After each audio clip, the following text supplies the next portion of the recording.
Hello दोस्तों, welcome back to our channel. आज हम फिर से एक नए एपिसोड के साथ हाजिर हैं। अगर आप रेगुलर लिसनर हैं तो आपका सपोर्ट हमेशा की तरह हमें मोटिवेट करता है, और अगर आप नए हैं तो चैनल को फॉलो कर सकते हैं ताकि आगे के एपिसोड्स मिस ना हो। ए फ्लैट, चलिए आज के new story reborn as a princess of destiny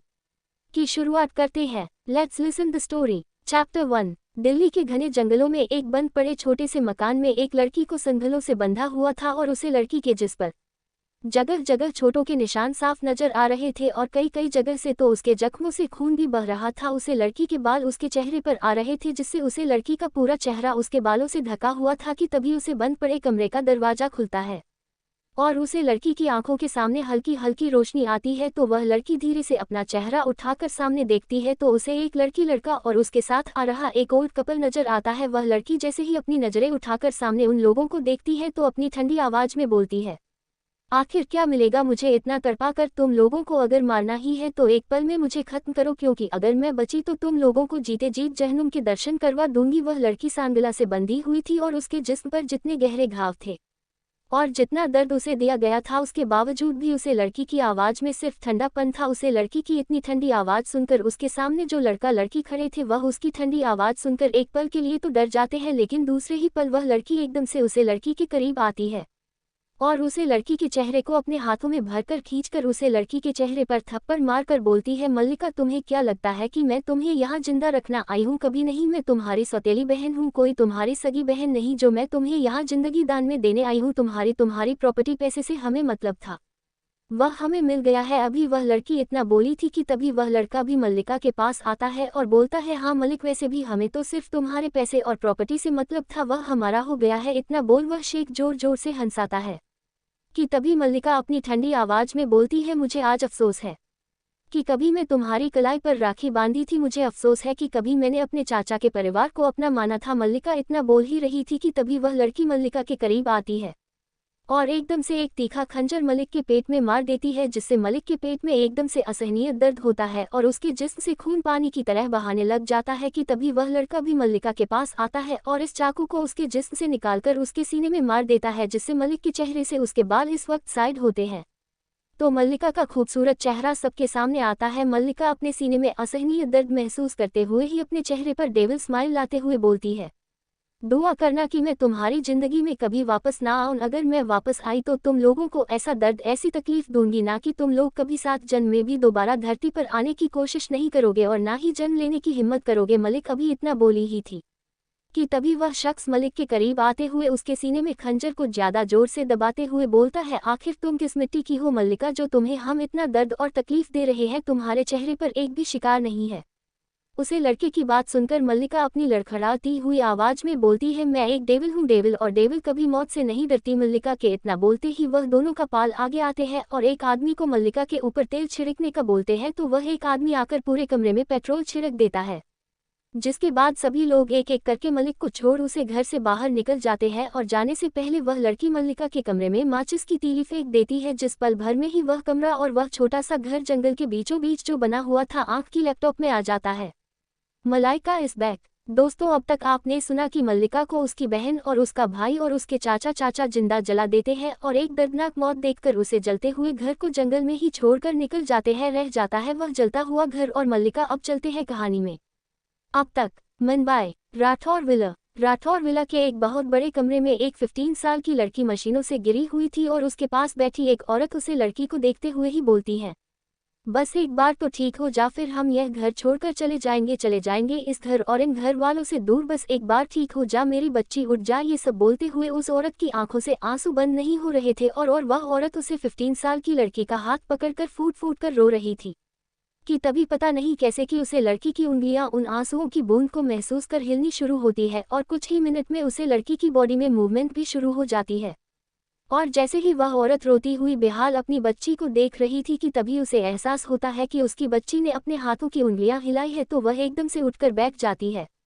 और अपनी बच्ची के पूरे शरीर को देखती हुई बोलती है, उठ जा बच्चा, उठ जा, तेरी माँ तड़प तड़प कर तुझे पुकार रही है। ये सब बोलते हुए उसे औरत की आंखें आंसुओं से भीगी हुई थी और उसके चेहरे से साफ पता चल रहा था कि यह औरत कोई और नहीं, उसे लड़की की माँ है। इधर ना जाने इस माँ की ममता में क्या जादू था और क्या कनेक्शन था इन माँ बेटी का दिल से दिल का कि कुछ ही पल में उसे लड़की की आंखें खुल जाती है और वो जैसे ही अपनी आंखें खोलती है तो सबसे पहले अपने चेहरे पर लगा हुआ ऑक्सीजन मास्क उतरती है और अपने सामने खड़ी औरत को हैरानी से देखने लगती है कि तभी उसके दिमाग में कुछ यादें आने लगती हैं। उन यादों को याद करते ही वह लड़की मन में बोलती है मैं जिंदा और इस बच्ची के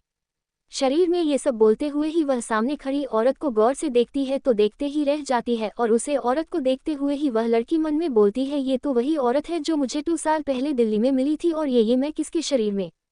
हूँ। ये सब बोलते हुए ही मालिका गहरी सोच में थी कि तभी वह औरत रोती हुई एकदम से उसे लड़की के गले लग जाती है और रोते हुए बोलती है तू उठ गई मेरी मासूम बच्ची, तू उठ गई, भगवान ने मेरी सुन ली। ये सब बोलते हुए वह औरत फूट फूट कर रो रही थी और उसे औरत का रोना सुनकर पता नहीं उसे लड़की के दिल में क्या आता है और वह खुद आगे बढ़ाकर उसे औरत को गले लगा लेती है।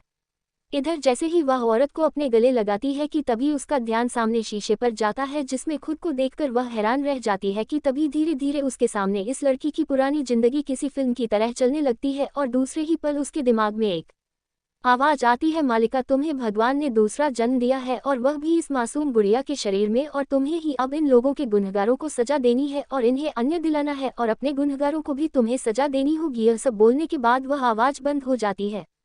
इधर जैसे ही आवाज मलाइका के कानों में पड़ती है तो मलाइका के चेहरे पर डेविल स्माइल आ जाती है और वह उसे औरत को संभालते हुए ही उसे औरत को खुद से दूर करती है और उसकी आंखों से आंसू साफ कर प्यार से बोलता है चिंता मत करो माँ आपके रन के दिन गए। ये सब बोलकर मालिका अपनी जगह से खड़ी होती है और बिना कुछ बोले वॉशरूम की तरफ बढ़ जाती है। इधर वह औरत हैरान रह जाती है अपनी बेटी के इतने ठंडे रवैया को देखकर और हैरानी से वह औरत अपनी बेटी को जाते हुए देखते हुए ही बोलती है ये सब क्या है, मुझे ऐसा क्यों लग रहा है कि तू बदल चुकी है गुड़िया, मेरी प्रिंसेस तू बदल चुकी है। दूसरी तरफ मालिका जैसे ही वॉशरूम खोलती है और शीशे के सामने खुद को देखते हैं तो फिर जोर जोर से हंसती है और उसकी हंसी इतनी भयानक और इतनी ठंडी थी कि अगर कोई सुन ले तो उसका दिल धड़कना बंद हो जाए और बाहर बैठी औरत अगर ये रूप अपनी मासूम प्रिंस का देख ले तो वह तो वहीं पर डर से बेहोश हो जाए। इधर मालिका खुद को देखते हुए ही पागलों की तरह हंसते हुए बोलती है मालिका इस बैक। ये सब बोलते हुए मालिका खुद को शीशे में देखती है और अपने चेहरे को छुट्टी हुई बोलती है अभी फिलहाल मैं 15 साल की हूँ और मेरी मौत हुई है 27 साल की उम्र में, लेकिन क्या करूँ, डेविल तो डेविल ही होती है ना, वह तो सुधार नहीं सकती और वैसे भी जो कुछ इन माँ बेटी के साथ हुआ है ना, इसका बदला तो लेना बनता है। ये सब बोलते हुए मालिका बड़े स्टाइल से अपने चेहरे को छुट्टी है और सीटी बजाते हुए बाथटब में उतर जाती है। बाथटब में उतरते ही मालिका बाथटब का बटन प्रेस करती है और उसमें पानी भरना शुरू हो जाता है और देखते ही देखते मालिका मजे से उसे बाथ तक में लेट जाती है और तकरीबन 15 मिनट बाद आराम से बाहर निकाल कर अपनी बॉडी पर एक टॉवल लपेटकर खुद को मिरर में देखकर बोलती है वैशाली राठौर तुम तो मर गई लेकिन तुम्हारे शरीर में अब मैं हूँ मालिका मलाइका, जिसके नाम से ही बड़े बड़े लोग डर से कांपने लगते हैं। ये सब बोलते हुए है मालिका खुद को मिरर में देखते हुए बोलती है तुम्हें कमा में पहुंचने वाला तुम्हारा ही आप था ना, आप देखो तुम्हारे इस बात को मैं कैसे सबक सिखाती हूँ और तुम्हारी वह दूसरी सॉरी तुम्हारे बाप की रखेल उसे भी। इतना बोलते ही मालिका अपने आप को मिरर से देखी हुई ही फ्लाइंग किस करती है और निकल जाती है वॉशरूम से बाहर। औरत अपने इस बड़े से कमरे के बने मंदिर में दोनों हाथ जोड़कर भगवान के आगे बैठी रो रही थी और प्रार्थना कर रही थी हे भगवान आपने मेरी बच्ची को ठीक कर दिया। 6 महीने से मेरी बच्ची कोमा में जिंदा लाश की तरह पड़ी थी। मैंने तो मेरी बच्ची के ठीक होने की आज ही छोड़ दी थी और सोचा था कि अगर मेरी बच्ची को कुछ हुआ तो मैं भी अपनी जान अपनी बच्ची के साथ ही दे दूंगी। ये सब बोलते हुए वह औरत अनजान थी कि कोई उसकी इन बातों को सुन रहा है और उसकी इन बातों को सुनकर उसे लिटिल प्रिंसेस के अंदर एक डेविल जाग रही है। वह औरत बिना ध्यान दिए अपने भगवान से अपने दर्द बयां कर रही थी मैं तो इस घर को कब की छोड़कर चली जाती, लेकिन वैशाली इस घर से जाना ही नहीं चाहती थी क्योंकि उसे विश्वास था कि एक न एक दिन उसके पापा उसे अपने सीने से लगाकर प्यार करेंगे। लेकिन मैं कैसे समझाऊं कि जो आपने पैदा होते ही उसे एक बार सीने से नहीं लगाया वह अब क्या लगाएगा। ये सब बोलते हुए वह औरत भगवान के आगे हाथ जोड़कर अपना दर्द ब्याह कर रही थी और इधर पीछे खड़ी एक डेविल उन बातों को सुनकर गुस्से से जल रही थी।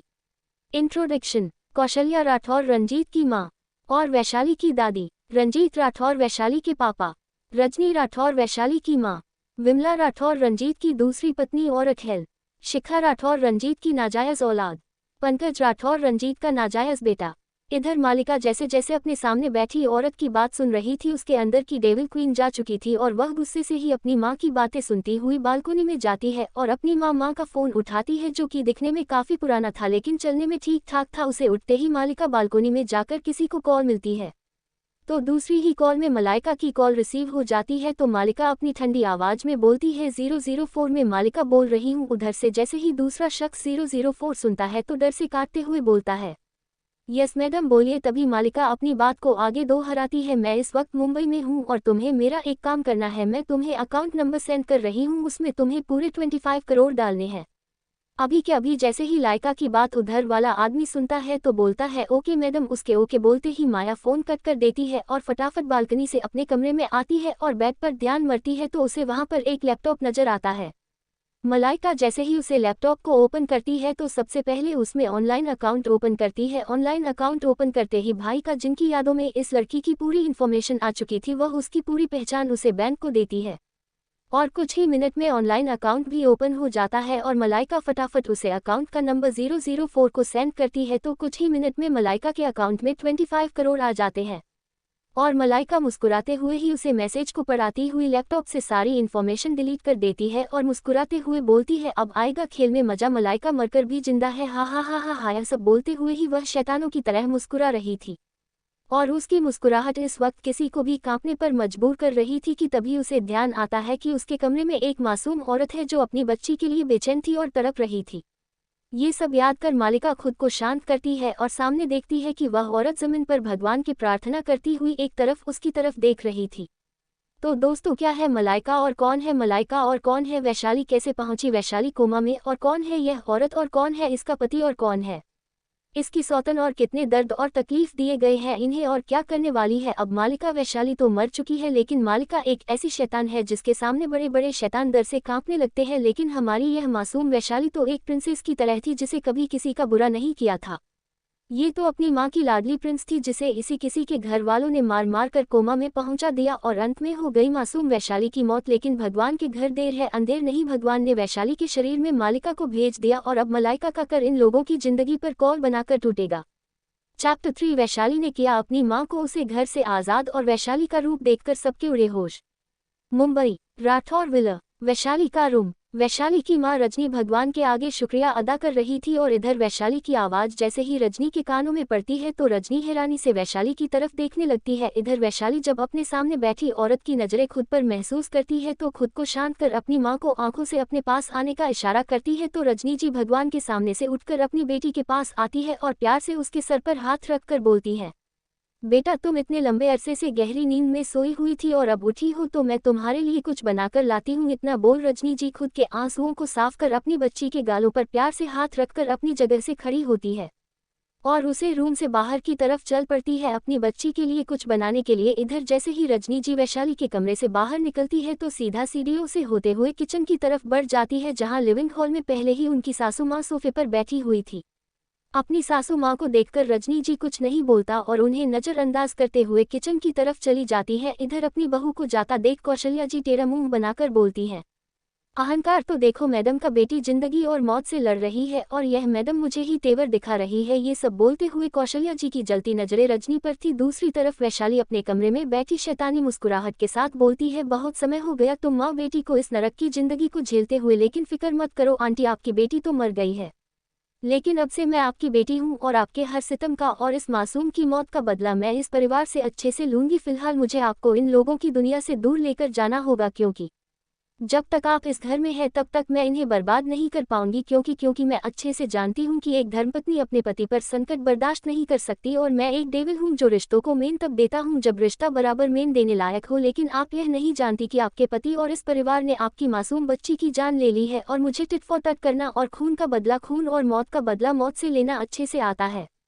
ये सब बोलते हुए वैशाली उसे रास्ते की तरफ नजर करती है जहां अभी रजनी जी बाहर गई थी। इधर रजनी जी किचन में खिचड़ी बनाकर और उसमें थोड़ा सा देसी घी डालने ही लगती है कि तभी विमला जाकर रजनी जी का हाथ पकड़ लेती है और गुस्से में बोलती है ओ मैडम, देसी घी किसके लिए डाल रही हो? ये देसी घी तुम्हारे बाप के पैसों से नहीं आया हुआ है जो तुम इतना डालकर इसे खा रही हो। और वैसे भी तुम कौन सा इस घर का कोई काम करती हो, पड़ी रहती हो उसे अपनी बेजान मुर्दा बेटी के पास सारा दिन उसकी देखभाल करने के लिए। विमला की बात सुनकर रजनी जी की आंखों से आंसू उनके गालों पर आ जाते हैं और वह अपनी बेटी के लिए लास्ट सुनकर दर्द से तड़प उठती है कि तभी किचन में सभी को एक ठंडी आवाज सुनाई देती है ओ हेलो मेरे बाप की रखैल, अपनी जुबान को लगाम दे, कहीं ऐसा ना हो कि तेरी यह जुबान दोबारा बोलने के लायक ना रही। जैसे ही विमला के साथ साथ रजनी का ध्यान पीछे जाता है तो विमला की तो आंखें गुस्से से लाल हो जाती है और हैरानी से बड़ी बड़ी भी। इधर रजनी जी की आंखों से आंसू उनके गालों पर आ जाते हैं और अपनी बेटी की इतनी ठंडी आवाज सुनकर वह एक पल के लिए तो हैरान रह जाती है। इधर विमल हैरानी और गुस्से से अपने सामने खड़ी लड़की को देखकर बोलती है, वह तो तू होश में आ गई, मुझे तो लगा था कि कुछ ही दिनों में तेरा राम राम सत्य हो जाएगा। विमला की ऐसी बात सुनकर रजनी जी गुस्से में बोलती है, अपनी आवाज को लगाम दो विमला, तुमने जो कुछ भी मुझे कहा मैंने चुपचाप सुन लिया, लेकिन मैं अपनी बच्ची के खिलाफ कुछ नहीं सुनूंगी। रजनी जी इतना बोली ही थी कि तभी विमला एकदम से रजनी के पास आती है और जैसे ही उन पर हाथ उठाने वाली होती है कि बीच में उनका हाथ कोई एक झटके में आकर रोक लेता है। इधर विमला अपना हाथ हवा में रुकता हुआ देखते हैं तो उसका गुस्सा और बढ़ जाता है, लेकिन जैसे ही उसका ध्यान उसका हाथ पकड़ने वाले पर जाता है तो उसकी आंखें गुस्से से लाल हो जाती है। इधर विमला कुछ और कर पाती या कुछ बोल पाती कि तभी शिमला के चेहरे पर एक थप्पड़ जाकर लगता है, जिससे विमला के चेहरे पर 5 की 5 उंगलियां छप जाती है और विमला सामने खड़ी लड़की की तरफ देखकर हैरान रह जाती है। विमल कुछ और बोल पाती कि तभी एक और थप्पड़ विमला के चेहरे पर लगता है और विमला का चेहरा दूसरी तरफ छुप जाता है। इधर विमला को मार पड़ते देख रजनी जी हैरान रह जाती है और हैरानी से अपनी बेटी की तरफ देखकर बोलती है,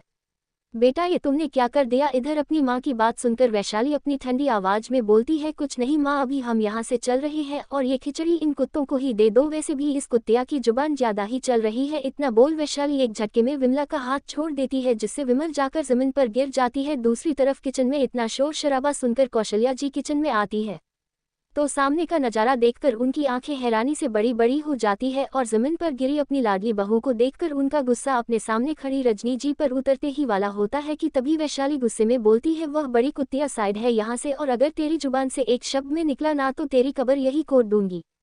मैं। इधर अपने सामने खड़ी अपनी पोती के मुंह से ये सब सुनकर कौशल्या जी अपने मुंह पर हाथ रख लेती है और गुस्से में बोलती है, ये तू कौन है, तू मेरी पोती नहीं हो सकती, मेरी पोती कभी भी मुझे इस तरीके से बात नहीं करती थी और बड़ों पर हाथ उठाना तो उसने कभी सीखा ही नहीं था। अभी कौशल्या इतना बोली ही थी कि तभी वैशाली जोर जोर से हंसती है और बोलती है, अच्छा इसीलिए तो तुम लोगों ने उसे भूख प्यास रखा और मार मार कर उसे कोमा में पहुंचा दिया। वैशाली की बात सुनकर कौशल्या जी का चेहरा पीला पड़ जाता है कि तभी कौशल्या जी एकदम से वैशाली के पास आकर जैसे ही उसे पर हाथ उठाने वाली होती है तो वैशाली उनका हाथ हवा में ही रोककर धक्का देकर उन्हें दूर कर देती है और अपनी माँ का हाथ पकड़कर किचन से बाहर ले जाती है। इधर रजनी जी तो हैरानी से अपनी बेटी को देखती ही रह जाती है और उनकी निगाहें तो बस अपनी बेटी पर टिकी हुई थी। अपनी बेटी को आज इस तरीके से अपनी मां के लिए लड़ता देख रजनी जी की आंखों में आंसू थे और डर भी की कहानी यह लोग फिर से उसकी बेटी को मारने पीटने ना लग जाए। दूसरी तरफ रजनी जी इस बात से अनजान थी कि यह उनकी मासूम बेटी नहीं बल्कि एक ऐसी शैतान है जिसके सामने मौत भी अपने घुटने टेक चुकी है। इधर विमला जी और कौशल्या जी एक दूसरे की तरफ देखकर गुस्से में ही लिविंग हॉल की तरफ बढ़ जाती है जहाँ वैशाली अपनी माँ को लेकर आई थी। वैशाली अपनी मां को एक सोफे पर बैठी है और घड़ी की तरफ देखना शुरू करती है। दूसरी तरफ लिविंग हॉल में विमला और कौशल्या एक साथ आती है और कौशल्या जी अपनी गुस्से भरी आवाज में बोलती है, वह मैडम तुम दोनों यहाँ पर काम करती हो इसलिए तुम्हें खाना मिलता है और इसलिए तुम्हें इस घर में यहाँ रखा भी गया है क्योंकि तेरी माँ मेरे बेटे की पत्नी है और तुम मेरी पोती। कौशल्या जी की बात सुनकर वैशाली जोर जोर से हंसती है और बोलती है, कौन सी पोती, और हाँ बहुत कर ली तुम लोगों की खातिरदारी और अब हम यहाँ से जा रहे हैं, कोई नई नौकर ढूंढ लो अपनी खातिरदारी के लिए। ये सब बोलकर वैशाली अपनी माँ की तरफ देख रही थी और वैशाली की बात सुनकर रजनी जी हैरान थी, लेकिन अपनी बेटी की इतनी ठंडी आवाज सुनकर ना जाने रजनी जी के मुंह से कुछ निकल नहीं रहा था। इधर कुछ ही मिनट में 2 बड़ी बड़ी गाड़ियां राठौर विला के आगे आकर रुकती है और उनमें से 3-4 बॉडीगार्ड बाहर निकलते हैं और एक वकील और बॉडीगार्ड एक साथ उसे विला में इंटर करते हैं। तो सबसे पहले वकील आकर वैशाली को ग्रीट करता है और बोलता है, मैडम आपने जो पेपर मांगे थे वह रेडी है। वकील को वैशाली के सामने सर झुकाता देख विमला जी के साथ साथ कौशल्या जी तो हैरान ही थी, लेकिन रजनी जी की भी हैरानी का कोई ठिकाना नहीं था। इधर वकील के हाथ से वह फाइल लेकर वैशाली अपनी ठंडी आवाज में बोलती है, मोम साइन। वैशाली वह फाइल अपनी माँ के हाथ में देते हुए एक पेन अपनी माँ के हाथ में रख देती है और अपनी ठंडी आवाज में बोलती है, मोम मुझे ना नहीं सुनाई ऑन साइन। अपनी बेटी की ठंडी आवाज सुनकर रजनी जी अपनी आंखों में आंसू लाते हुए उन पेपर पर साइन कर देती है और रजनी जी के साइन करते ही वैशाली ठंडी आवाज में वकील से बोलती है, कोर्ट अपने आप अब मेरी माँ को इस झूठे रिश्ते से आज़ाद कर देगा। इतना बोल एक नज़र कौशल्या जी की तरफ और रजनी जी की तरफ देखती है और फिर विमला की तरफ। विमल का चेहरा तो हैरानी से और वैशाली के हर मुंह को देखकर हैरान था। इधर कौशल्या जी की हैरानी का भी ठिकाना नहीं था कि तभी 5 बॉडीगार्ड उसे विला में इंटर करते हैं और वैशाली के सामने सर झुकाकर बोलते हैं, मैडम गाड़ी तैयार है। इधर उन बॉडीगार्ड को देखकर तो किसी की सोच का कोई ठिकाना ही नहीं रहता कि तभी वैशाली बिना किसी को कुछ बोलने का मौका दिए अपनी माँ का हाथ पकड़ती है और अपनी माँ की तरफ देखकर बोलती है, आखिरी बार देख लो इस घर को मन, दोबारा इस घर में तुम्हें कभी कम नहीं रखने को मिलेगा। अपनी बेटी की आवाज़ सुनकर रजनी जी एक नज़र सबको देखकर वैशाली से बोलता है, बेटा तेरे कमरे में कुछ ऐसी चीज़ है जो मैं लेना चाहती हूँ। रजनी जी की आवाज़ में दर्द महसूस कर वैशाली दो गार्डों को अपनी माँ के साथ ऊपर कमरे की तरफ भेज देती है और खुद लिविंग हॉल के सोफे पर पैर रखकर बैठ जाती है। इधर वैशाली का ये रोग और रुतबा देखकर सभी हैरान थे कि तभी विमला जी गुस्से में बोलती है, वह बदतमीज लड़की किसके दम पर उछाल रही है, तू कहीं तेरी माँ ने कोई सुगर डैडी तो नहीं ढूंढ लिया। अभी विमला इतना बोली ही थी कि तभी वैशाली अपनी जगह से खड़ी होती है और खींचकर एक थप्पड़ विमला के गाल पर मरती है और फिर दूसरा थप्पड़। इसी तरह वैशाली लगातार 5-4 थप्पड़ विमला के गाल पर मारकर उसे धक्का देकर उसके पेट पर पैर रखकर बोलती है, दोबारा ये जुबान अपने मुंह से निकाल लेना तो दोबारा तेरे मुंह से लफ्ज़ निकालने के लायक नहीं छोड़ूंगी तुझे। वैशाली का ये रूप देखकर विमला जी जैसे ही अपनी बहू की मदद करने आती है तो दो गार्ड उन्हें पकड़ लेते हैं और गुस्से में बोलते हैं, यही रुक जाओ, कहीं ऐसा ना हो कि अभी तुम्हारी लाडली बहू के साथ साथ तुम भी जमीन पर इसी तरह पड़ी हो। गार्ड की बात सुनकर कौशल्या जी डर जाती है और वहीं पर रुक जाती है। दूसरी तरफ रजनी जी उसे कमरे से छोटे से बाग में कुछ सामान लेकर आती है और आकर टेबल पर रख देती है अपनी माँ को। एक छोटे से बैग को लता देखकर वैशाली के चेहरे पर मुस्कुराहट आ जाती है कि तभी वैशाली उसे बैग को ओपन कर सबके सामने खोलना शुरू करती है और खोलकर दिखाती है, ये देख लो, इसमें से कोई भी सामान तुम्हारे घर का नहीं है, ये सब मेरी माँ का है। और हाँ, जा रही है मेरी माँ इस घर से, इस नरक को छोड़कर। बहुत सहेलियाँ मेरी माँ ने मेरे लिए इस घर को और इस घर के नरक को इतना बोर। वैशाली अपनी माँ का हाथ पकड़कर उसे विला से बाहर निकल जाती है और एक फाइल में वहीं पर साइन कर छोड़ जाती है और उसे फाइल की ओरिजिनल कॉपी अपने साथ ले जाती है। इधर बाहर आते ही वैशाली अपनी माँ को एक बहुत बड़ी गाड़ी में बैठी है और अपनी माँ की तरफ देखकर बोलती है, मोम अभी कुछ मत पूछना, समय आने पर मैं आपको सब बता दूंगी। रजनी जी जैसे ही कुछ बोलने वाली होती है कि अपनी बेटी की ठंडी आवाज़ सुनकर उनके लफ्ज़ उनके मुंह में ही रह जाते हैं। दूसरी तरफ वैशाली के गाड़ी में बैठते ही दो गाड़ियां उसे विला से हवा की तरह रवाना हो जाती है। मुंबई की सड़कों पर कुछ ही देर में वैशाली की गाड़ियां एक बहुत बड़े विला के आगे आकर रुकती है जहां पर बहुत सारे बॉडीगार्ड पहले ही पहरा दे रहे थे। इधर वह बॉडीगार्ड उन गाड़ियों को देखते ही अपना सर झुका लेते हैं और वैशाली रजनी जी को लेकर गाड़ी से बाहर निकलती है और जैसे ही रजनी जी सामने इतने बड़े महल को देखते हैं तो उनकी आंखों से आंसू उनके गालों पर आ जाते हैं। इधर अंदर महल में बैठा एक बुजुर्ग कपल अपनी आंखों में आंसू लिए और अपनी आंखों में चमक लिए लिविंग हॉल में बैठा था और इस वक्त उन दोनों की आंखों में अनचाहे दर्द और एहसास थे और एक अलग ही खुशी भी थी। चैप्टर 4। रजनी राठौर नहीं रजनी सिंघानिया हो तुम, वैशाली राठौर नहीं वैशाली सिंघानिया रहेगी अब हमारी नातिन की असली पहचान। दोस्तों, अब तक आप सब ने देखा कि वैशाली राठौर विला से निकालकर अपनी मां को लिए हुए ही एक गाड़ी में बैठी है और अपनी मां को भी गाड़ी में बिठा लेती है और कुछ ही मिनट में वह गाड़ी राठौर विला से बाहर निकलकर मुंबई की सड़कों पर दौड़ पड़ती है। इधर वह दोनों गाड़ियां मुंबई की सड़कों पर चल रही होती है कि तभी 1-1.5 घंटे बाद वो दोनों गाड़ियां एक बहुत बड़े बंगले के आगे आकर रुकती है जहां बहुत सारे बॉडीगार्ड उसे बेंगल को प्रोटेक्ट कर रहे थे और उन दोनों गाड़ियों को देखते ही वह बॉडीगार्ड भी अपना सर झुकाकर खड़े हो जाते हैं। अब कहानी में आगे। अब तक मुंबई। वैशाली जैसे ही गाड़ी से उतरती है और अपनी मां को उतरती है तो जैसे ही रजनी जी सामने इतने बड़े बंगले को देखती है तो उनकी आंखें हैरानी से बड़ी बड़ी हो जाती है और उनकी आंखों में नमी आ जाती है। अपनी आंखों में नमी लाते हुए ही रजनी जी वैशाली की तरफ देखते हैं और एकदम से वैशाली के गले लग जाती है। वैशाली भी अपनी मां के दर्द को समझते हुए अपनी मां को गले लगा लेती है कि तभी वैशाली अपनी मां को संभालते हुए ही बोलती है, माँ चलो बहुत रह लिया आप अब अपनों से दूर, वह भी उसे इंसान के लिए जिस इंसान ने आपको अपने ही घर में एक नौकरानी से भी बुरी जिंदगी जीने पर मजबूर कर दिया। ये सब बोलते हुए वैशाली अपनी माँ को संभालती हुई ही उसकी आंखों से आंखों साफ करती है और जैसे जैसे वह उसे बंगले के अंदर बढ़ रही थी वैसे वैसे सारे बॉडीगार्ड वैशाली के आगे अपना सर झुकाकर खड़े हो रहे थे। दूसरी तरफ रजनी जी अपनी बेटी के साथ जैसे जैसे आगे बढ़ रही थी उनकी आंखों के सामने कुछ धुंधली यादें चल रही थी। उसे धुंधली यादों को याद करते ही रजनी जी रोते हुए बोलते हैं, हम घर आ गए मम्मी पापा, हम घर आ गए। ये सब बोलते हुए रजनी जी का गला भरा हुआ था और वैशाली अपनी माँ की हालत देखकर मन में बोलती है, अब रोने के दिन गए माँ, अब रुलाने के दिन आएंगे और जितना आपने अपनी जिंदगी में आंसू बहा है ना उनसे कहीं ज्यादा आंसू अब राठौर परिवार बहाएगा। ये सब बोलते हुए वैशाली की आंखें एकदम से लाल थी और वैशाली की लाल आंखों को देखकर सारे बॉडीगार्ड डर से कांप रहे थे। लेकिन रजनी जी इससे पहले कि वैशाली की लाल आंखों को देखते तो वैशाली इस वक्त खुद को नॉर्मल कर लेती है और अपनी जलती हुई आंखों से सारी बॉडीगार्ड को देखते हुए एक वार्निंग का लुक देती है तो सभी बॉडीगार्ड समझ जाते हैं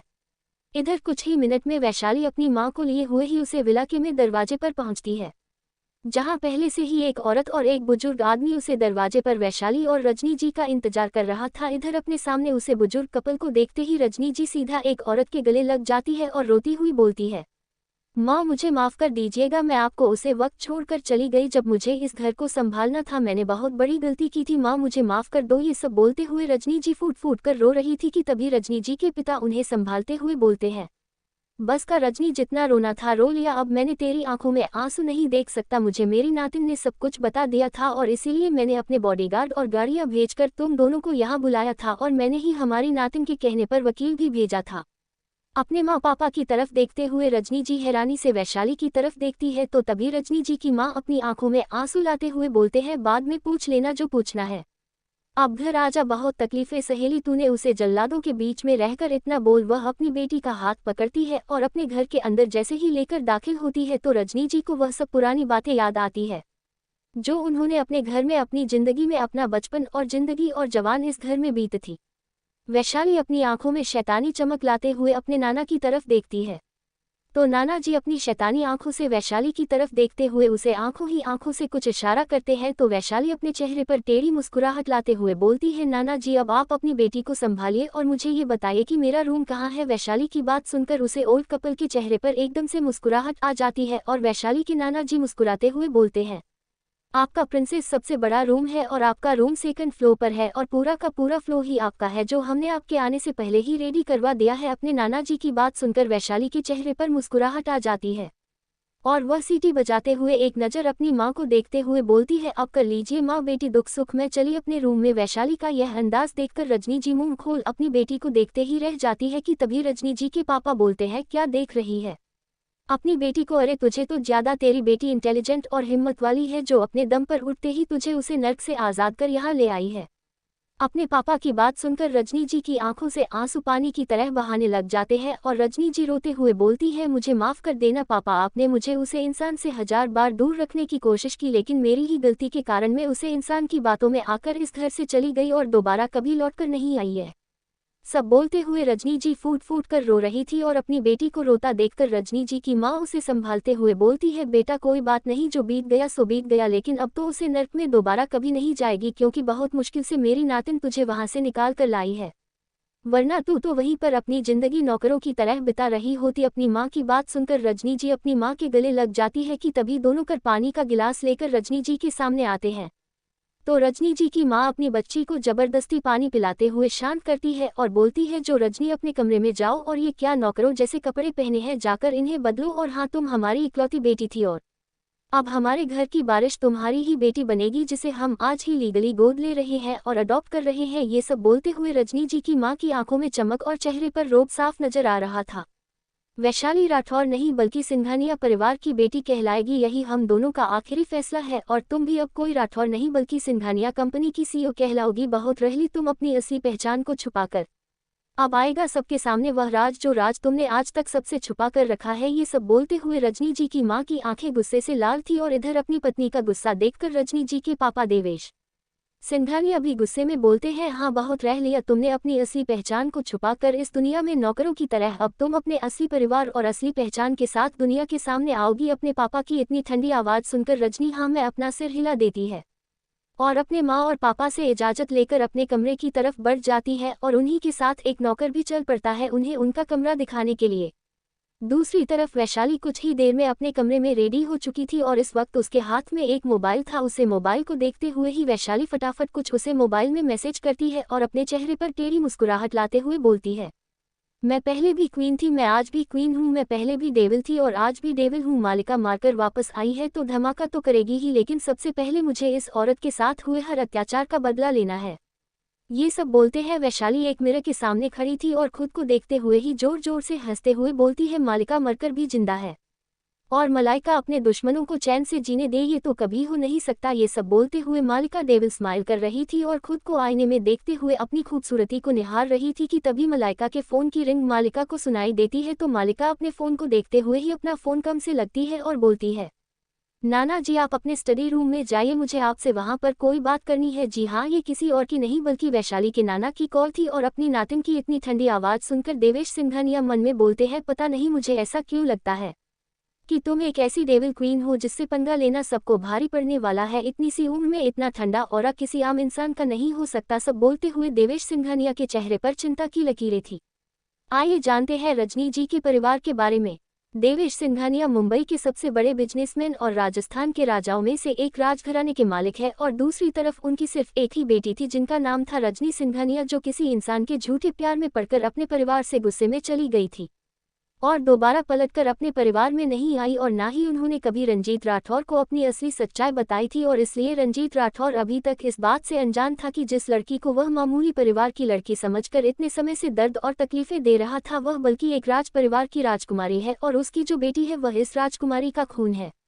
देवेश सिंघानिया रजनी सिंघानिया के पापा। प्रमिला सिंघानिया रजनी सिंघानिया की माँ। रजनी सिंघानिया पूरी प्रॉपर्टी की अकेली मालकिन रजनी सिंघानिया। अब आती है वैशाली राठौर जो अब कहलाएगी वैशाली सिंघानिया। ये जानते हैं उनके बारे में हमारी इस डेविल क्वीन मालिका को कैसे पता चला। दरअसल जब वैशाली अपने सीक्रेट आदमी 004 से बात कर रही थी तभी उसने रजनी सिंघानिया के परिवार के बारे में पता करने को बोला था और तभी 20 मिनट के अंदर अंदर मलाइका को रजनी सिंघानिया के परिवार की सारी खबर मिल चुकी थी और उसी से उसने देवेश सिंघानिया का नंबर भी पता करवाया था और कुछ ही देर में दवाई सिंघानिया का नंबर भी मालिका को पता चल चुका था। और इसी के साथ मलाइका ने देवेश सिंघानिया को कॉल की और जैसे ही उन्होंने कॉल पिक की तो वैशाली ने उन्हें सब कुछ बताना शुरू किया कि वह कहाँ है और किस हालत में है। इस सब हालातों को सुनकर देवेश सिंघानिया का गुस्सा उनके चेहरे पर साफ नजर आने लगा कि तभी वैशाली उन्हें शांत कर उन्हें जो करने को बोलता है तो वह अपनी मासूम नातिन के कहने पर वह सब कर देते हैं,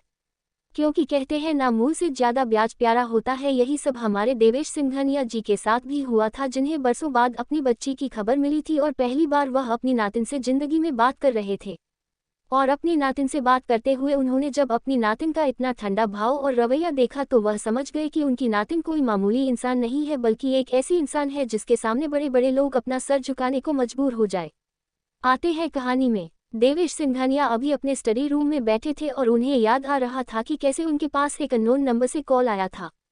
और जैसे ही उन्होंने कॉल पिक की थी तभी उन्हें अपनी बेटी और अपनी नातिन की सच्चाई पता चली थी, जिसे जानकर देवेश सिंघानिया का गुस्सा इतना बढ़ गया था कि वह पल भर में राठौर कंपनी को बर्बाद करने के लिए भी तैयार हो गए थे। लेकिन वैशाली के रोकने पर देवेश सिंघानिया रुक गए थे क्योंकि वह नहीं चाहते थे कि उनकी नातिन जो अभी उनकी जिंदगी में आई है वह थोड़ी सी भी नाराज हो जाए और फिर से कहीं ऐसा ना हो जो पल भर में उन्हें उनकी बेटी से मिलने को तैयार हुई है कहीं फिर से वह इस घर में अपनी मां के साथ रहने को तैयार ना हो जाए। इसी डर से उन्होंने अपनी नातिन की सारी बातें सुनी और अमनी विमला के मगरमच्छ के आंसू और रंजीत जी का बड़ा गुस्सा। अब तक मुंबई सिंघानिया विला। देवेश सिंघानिया का स्टडी रूम। वैशाली के नाना जी इस वक्त अपने स्टडी रूम में बैठे थे और उनके चेहरे पर चिंता के भाव थे। वह अभी अपनी गहरी सोच में ही डूबे हुए थे कि तभी उनके स्टडी रूम में जीन्स टॉप पहने एक लड़की इंटर होती है और उसे लड़की की निगाहें जब सामने बैठे शख्स पर पड़ती है तो वह बिना कुछ बोले उसे शख्स के सामने जाकर एक चेयर पर बैठ जाती है और अपनी ठंडी आवाज में बोलती है नाना जी। जैसे ही देवेश सिंघानिया यह आवाज सुनते हैं तो अपने होश में आते हैं और जैसे ही वह अपनी नज़र उठाकर सामने देखते हैं तो अपने चेहरे पर मुस्कुराहट लाते हुए बोलते हैं, आ गए आप बेटा। अपने नाना जी की बात सुनकर वैशाली अपने पैर पर दूसरा पैर रखकर बोलती है, आ गए नाना जी, लेकिन हम आपसे आज कुछ मांगने आए हैं। देवेश सिंघानिया जैसे ही अपने नातिन की बात सुनते हैं तो खुद को नॉर्मल करते हुए बोलते हैं, मांगिए बेटा, आप हमसे क्या मांगना चाहती हैं? अगर आप हमसे कुछ नहीं भी मांगेंगी तो भी सब कुछ आपका ही है, आप जो चाहे वह ले सकती हैं। अपने नाना से अपने नाना जी की बात सुनकर वैशाली के चेहरे पर मुस्कुराहट आ जाती है और वह टेढ़ा मुस्कुराते हुए बोलती है, नाना जी, मुझे राठौर परिवार की बर्बादी चाहिए और इसमें चाहिए मुझे आपका साथ। क्या देंगे आप मेरा साथ राठौर परिवार को बर्बाद करने के लिए? जैसे ही वैशाली अपनी बात खत्म करती है तो वैशाली के नाना वैशाली की तरफ देखकर ठंडे भाव से बोलते हैं, आप जो चाहती है बेटा वैसा ही होगा, लेकिन आपको भी हमारा एक कहना मानना होगा। क्या आप वह काम करेंगे जो हम आपसे करवाना चाहते हैं? अपने नाना जी की बात सुनकर वैशाली टेढ़ा मुस्कुराते हुए बोलती है, मुझे पता है नाना जी आप क्या चाहते हैं, यही ना कि हम अपना सरनेम सिंघानिया लगे तो हम तैयार हैं, और वैसे भी हमें राठौर सरनेम से कोई खास प्यार नहीं है और ना ही हम उसे परिवार को अपना मानते हैं। ये सब बोलते हुए वैशाली के चेहरे पर मुस्कुराहट थी और आंखों में एक अलग ही चमक थी। अपनी नागिन की बात सुनकर देवेश सिंघानिया हैरान रह जाते हैं और हैरानी से बोलते हैं, तो आप हमारे बारे में पहले ही जान चुकी है कि हम आपसे क्या मांगने वाले हैं? अपने नाना जी की बात सुनकर वैशाली मुस्कुराते हुए बोलती है, हमें आप क्या हमसे मांगने वाले हैं? और क्या आदेश देने वाले हैं हमें हमें सब पता है। फिलहाल नाना जी आपने जो कहना है कह दिया और हमने मान लिया, लेकिन सबसे पहले हमें अपनी माँ को फिर से जिंदा करना है। वैशाली की बात सुनकर वैशाली के नाना हैरान रह जाते हैं कि तभी वैशाली फिर से बोलता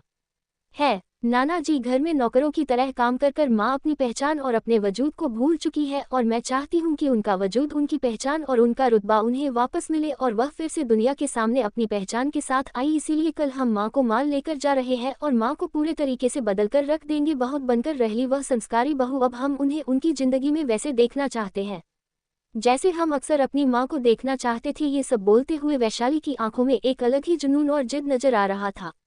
इधर वैशाली की बात सुनकर देवेश सिंघानिया बिहार में सिर हिला देते हैं और वैशाली के हाथ में एक क्रेडिट कार्ड रखते हुए बोलते हैं, ये लीजिए कार्ड, इसमें पूरे 50 करोड़ रुपए हैं, जो लेना है ले लीजिए। अपने नाना जी की तरफ देखते हुए वैशाली अपने हाथ में कार्ड देखी है तो उसके चेहरे पर टेढ़ी मुस्कुराहट आ जाती है और वह मुस्कुराते हुए बोलती है,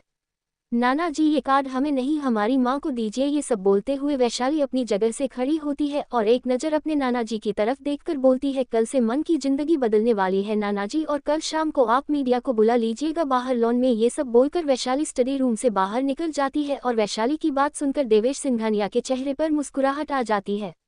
राठौर विला। कठोर विला के लिविंग हॉल में इस वक्त सारा माहौल बिगड़ा हुआ था। रंजीत जी गुस्से में इस वक्त लिविंग हॉल में बैठे हुए थे और उनके सामने बैठी हुई थी विमला, जो अपने मगरमच्छ के आंसू बहते हुए बोलती है, मैंने दीदी के हाथ जोड़ पाँव पड़े कि घर से मत जाओ, लेकिन दीदी ने मेरी एक नहीं सुनी और आपकी वह बेटी जिसे आप इतना प्यार करते थे वह भी अपनी माँ को लेकर हमारे घर से चली गई और जाते समय ये फाइल दे गई आपको देने के लिए। ये सब बोलते हुए विमला की आंखों से आंसू बह रहे थे और अपनी बहू की नौटंकी देखकर कौशल्या जी टेढ़ा मुस्कुराते हुए बोलती है, वाह वाह क्या नौटंकी कर रही हो, सच क्यों नहीं बता देती कि वो वैशाली जो इतने समय से जिंदा लाश की तरह पड़ी हुई थी वह एकदम से उठकर हमारा बैंड बाजा कर यहाँ से गई है। ये सब मन में बोलते हुए ही कौशल्या जी की निगाहें अपनी बहू पर बनी हुई थी। इधर अपनी पत्नी की बात सुनकर रंजीत जी गुस्से में बोलते हैं, आखिर वह दोनों माँ बेटी गई कहाँ और कौन आया था उन्हें लेने, और कौन ऐसा पावरफुल इंसान आ गया जो मेरे ही घर से मेरी बीवी और मेरी बच्ची को बॉडीगार्ड लाकर ले गया अपने साथ। यह सब बोलते हुए रंजीत जी का चेहरा गुस्से से लाल था कि तभी कौशल्या जी अपनी रोनी आवाज में बोली है, रंजीत बेटा मुझे तो लगता है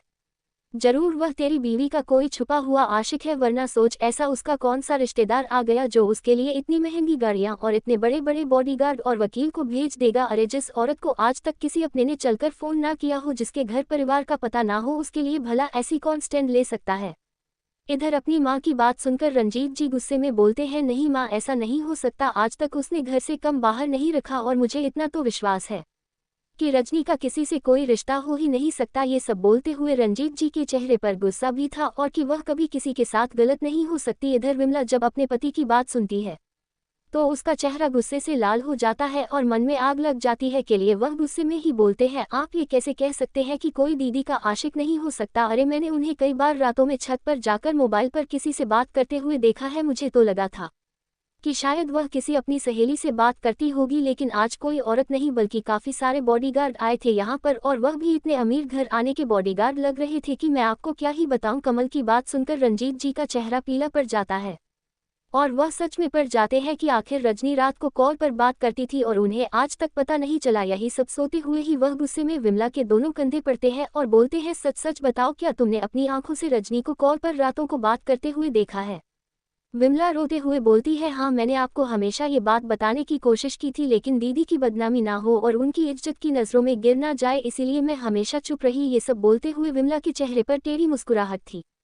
और आंखों में मगरमच्छ के आंसू। इधर अपनी पत्नी के मुंह से अपनी पहली पत्नी के बारे में ये सब सुनकर रंजीत जी गुस्से में वह फाइल उठाते हैं जो उनकी मां ने उनके सामने टेबल पर रखी थी और उसे बिना पड़ेगी एक झटके में उसे पर साइन कर देते हैं और उसे फाइल को सोफे पर पैक कर अपने कमरे की तरफ बढ़ जाते हैं।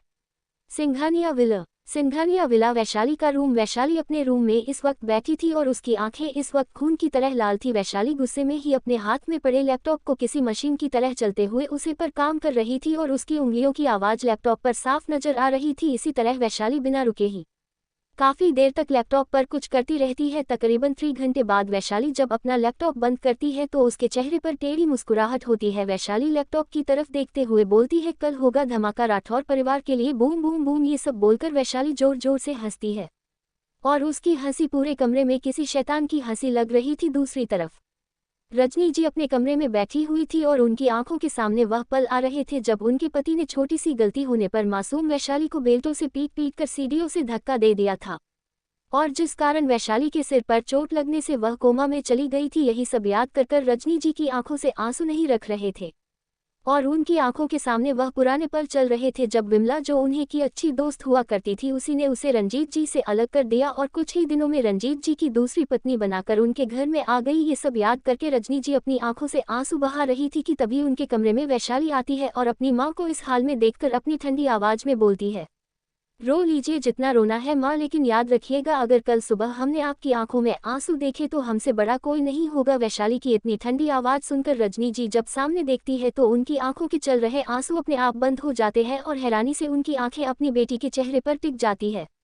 इधर अपनी माँ को इस तरह अपनी तरफ देखते हुए पाकर बोलती है, मैं सही कह रही हूँ मैन, अगर आपने कल सुबह कोई आंसू बहा तो याद रखिएगा मैं आपकी जिंदगी से हमेशा हमेशा के लिए चली जाऊंगी। अपनी बेटी की ऐसी बात सुनकर रजनी जी फटाफट अपनी जगह से खड़ी होती है और रोते हुए बोलती है,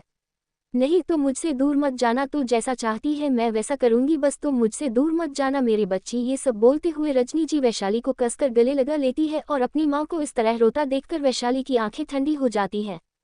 और वह अपनी माँ की पीठ पर हाथ रखते हुए मन में बोलती है, माँ माफ़ करना मुझे आपके साथ इस तरीके से बात नहीं करनी चाहिए थी, लेकिन मैं क्या करूँ, मैं आपको एक मजबूर और अबला नारी की तरह रोते हुए नहीं देख सकती। अब आपको शेरनी बनाकर अपने हर गुनहगार को अपने सामने घुटने फेंकने पर मजबूर करना होगा, क्योंकि जिन लोगों ने आपको इतनी दर्द और इतनी तकलीफें दी हैं, मैं चाहती हूँ कि वह लोग आपका रुतबा और रोग, आपकी पर्सनैलिटी देखकर आपके सामने अपना सर झुकाने को मजबूर हो जाए और रंजीत ठाकुर और उसके परिवार को पता चले कि उसने क्या खाया है। एक कचरे के लिए उसने एक हीरे को कचरा समझकर साइड में फेंक रखा था, इस चीज़ का एहसास उसे होना बहुत जरूरी है माँ। ये सब बोलते हुए वैशाली की आंखों में रंजीत राठौर के लिए नफरत और गुस्सा सब नजर आ रहा था। चैप्टर 6। मैं तो उसे पैदा होते ही मार देना चाहती थी, लेकिन भाई साहब ने उसके पैदा होते ही सारी प्रॉपर्टी उसके नाम कर दी थी। दोस्तों, अब तक आप सब ने सुना कि वैशाली अपनी माँ को अपने सीने से लगाकर अपने मन में बोलती है, माफ़ करना माँ, मुझे आपसे ऐसी बात नहीं करनी चाहिए थी, लेकिन मैं अब आपको एक मासूम अबला नारी की तरह हर पल रोते हुए नहीं देख सकती। अब आपको एक ऐसी औरत बनाकर अपनी असली पहचान के साथ दुनिया के सामने आना होगा कि आपके दुश्मन आपके सामने घुटने टेकने को मजबूर हो जाए। ये सब बोलते हुए वैशाली की आंखों में कुछ अलग ही नजर आ रहा था। अब लिए चलते हैं कहानी में। अब तक मुंबई सिंघानिया विला, रजनी जी का रूम। वैशाली इस वक्त अपनी माँ को गले लगाकर अपने मन में ही अपनी माँ से माफ़ी मांग रही थी और मन में ही बोल रही थी, माँ अब आपको एक ऐसी औरत बनना होगा कि आपके सामने आपके दुश्मन अपने घुटने खुद ब खुद देखने को मजबूर हो जाए और रंजीत ठाकुर को भी पता चले कि उसने क्या खोया है। जिस औरत को वह आज तक कचरा समझ रहा था वह हीरा थी, और जिसे वह हीरा समझकर सीने से लगाकर बैठा है वह एक ऐसी नागिन है जो वक्त आने पर उसी को दस जाएगी। ये सब बोलते हुए वैशाली की आंखों के आगे विमला और अपने परिवार का चेहरा आ रहा था। इधर रजनी जी भी अपने मन में ही अपनी बेटी के सीने से लगे हुए बोलती है, माफ़ करना बेटा, आज मैं जितना रोना चाहती हूँ रो लूंगी, लेकिन कल से तुम्हें एक नई औरत मुझ में नजर आएगी, जिसे तुम देखना चाहती हो मैं वही बनूंगी।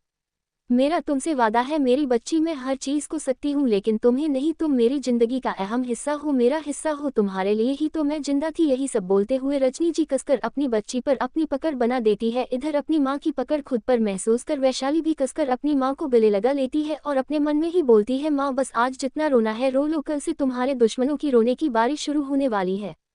ये सब बोलकर वैशाली मन में ही अपनी माँ को खुद से दूर कर उसे बेड पर बैठा देती है, अपने हाथों से अपनी माँ के आंसू साफ कर उन्हें, माँ आप अभी खाना खाओ और खाना खाकर सो जाना प्लीज़, मुझे आपकी आंखों में दोबारा आंसू नहीं बल्कि वह आग देखनी है, जी इस आग को मैं आपके अंदर देखना चाहती हूँ। इधर अपनी बेटी की बात सुनकर रजनी जी हाँ में सर हिला देती है तो वैशाली अपनी माँ के रूम से बाहर निकल जाती है और इस वक्त वैशाली का और एकदम बर्फ की तरह ठंडा हो जाता है। जो वैशाली अभी अपनी माँ के सामने नॉर्मल हो रही थी अब वह एक चलती फिरती शैतान लग रही थी। दूसरी तरफ सुबह से रात हो चुकी थी और इसी के चलते सभी लोग रात के डिनर की तैयारी में लगे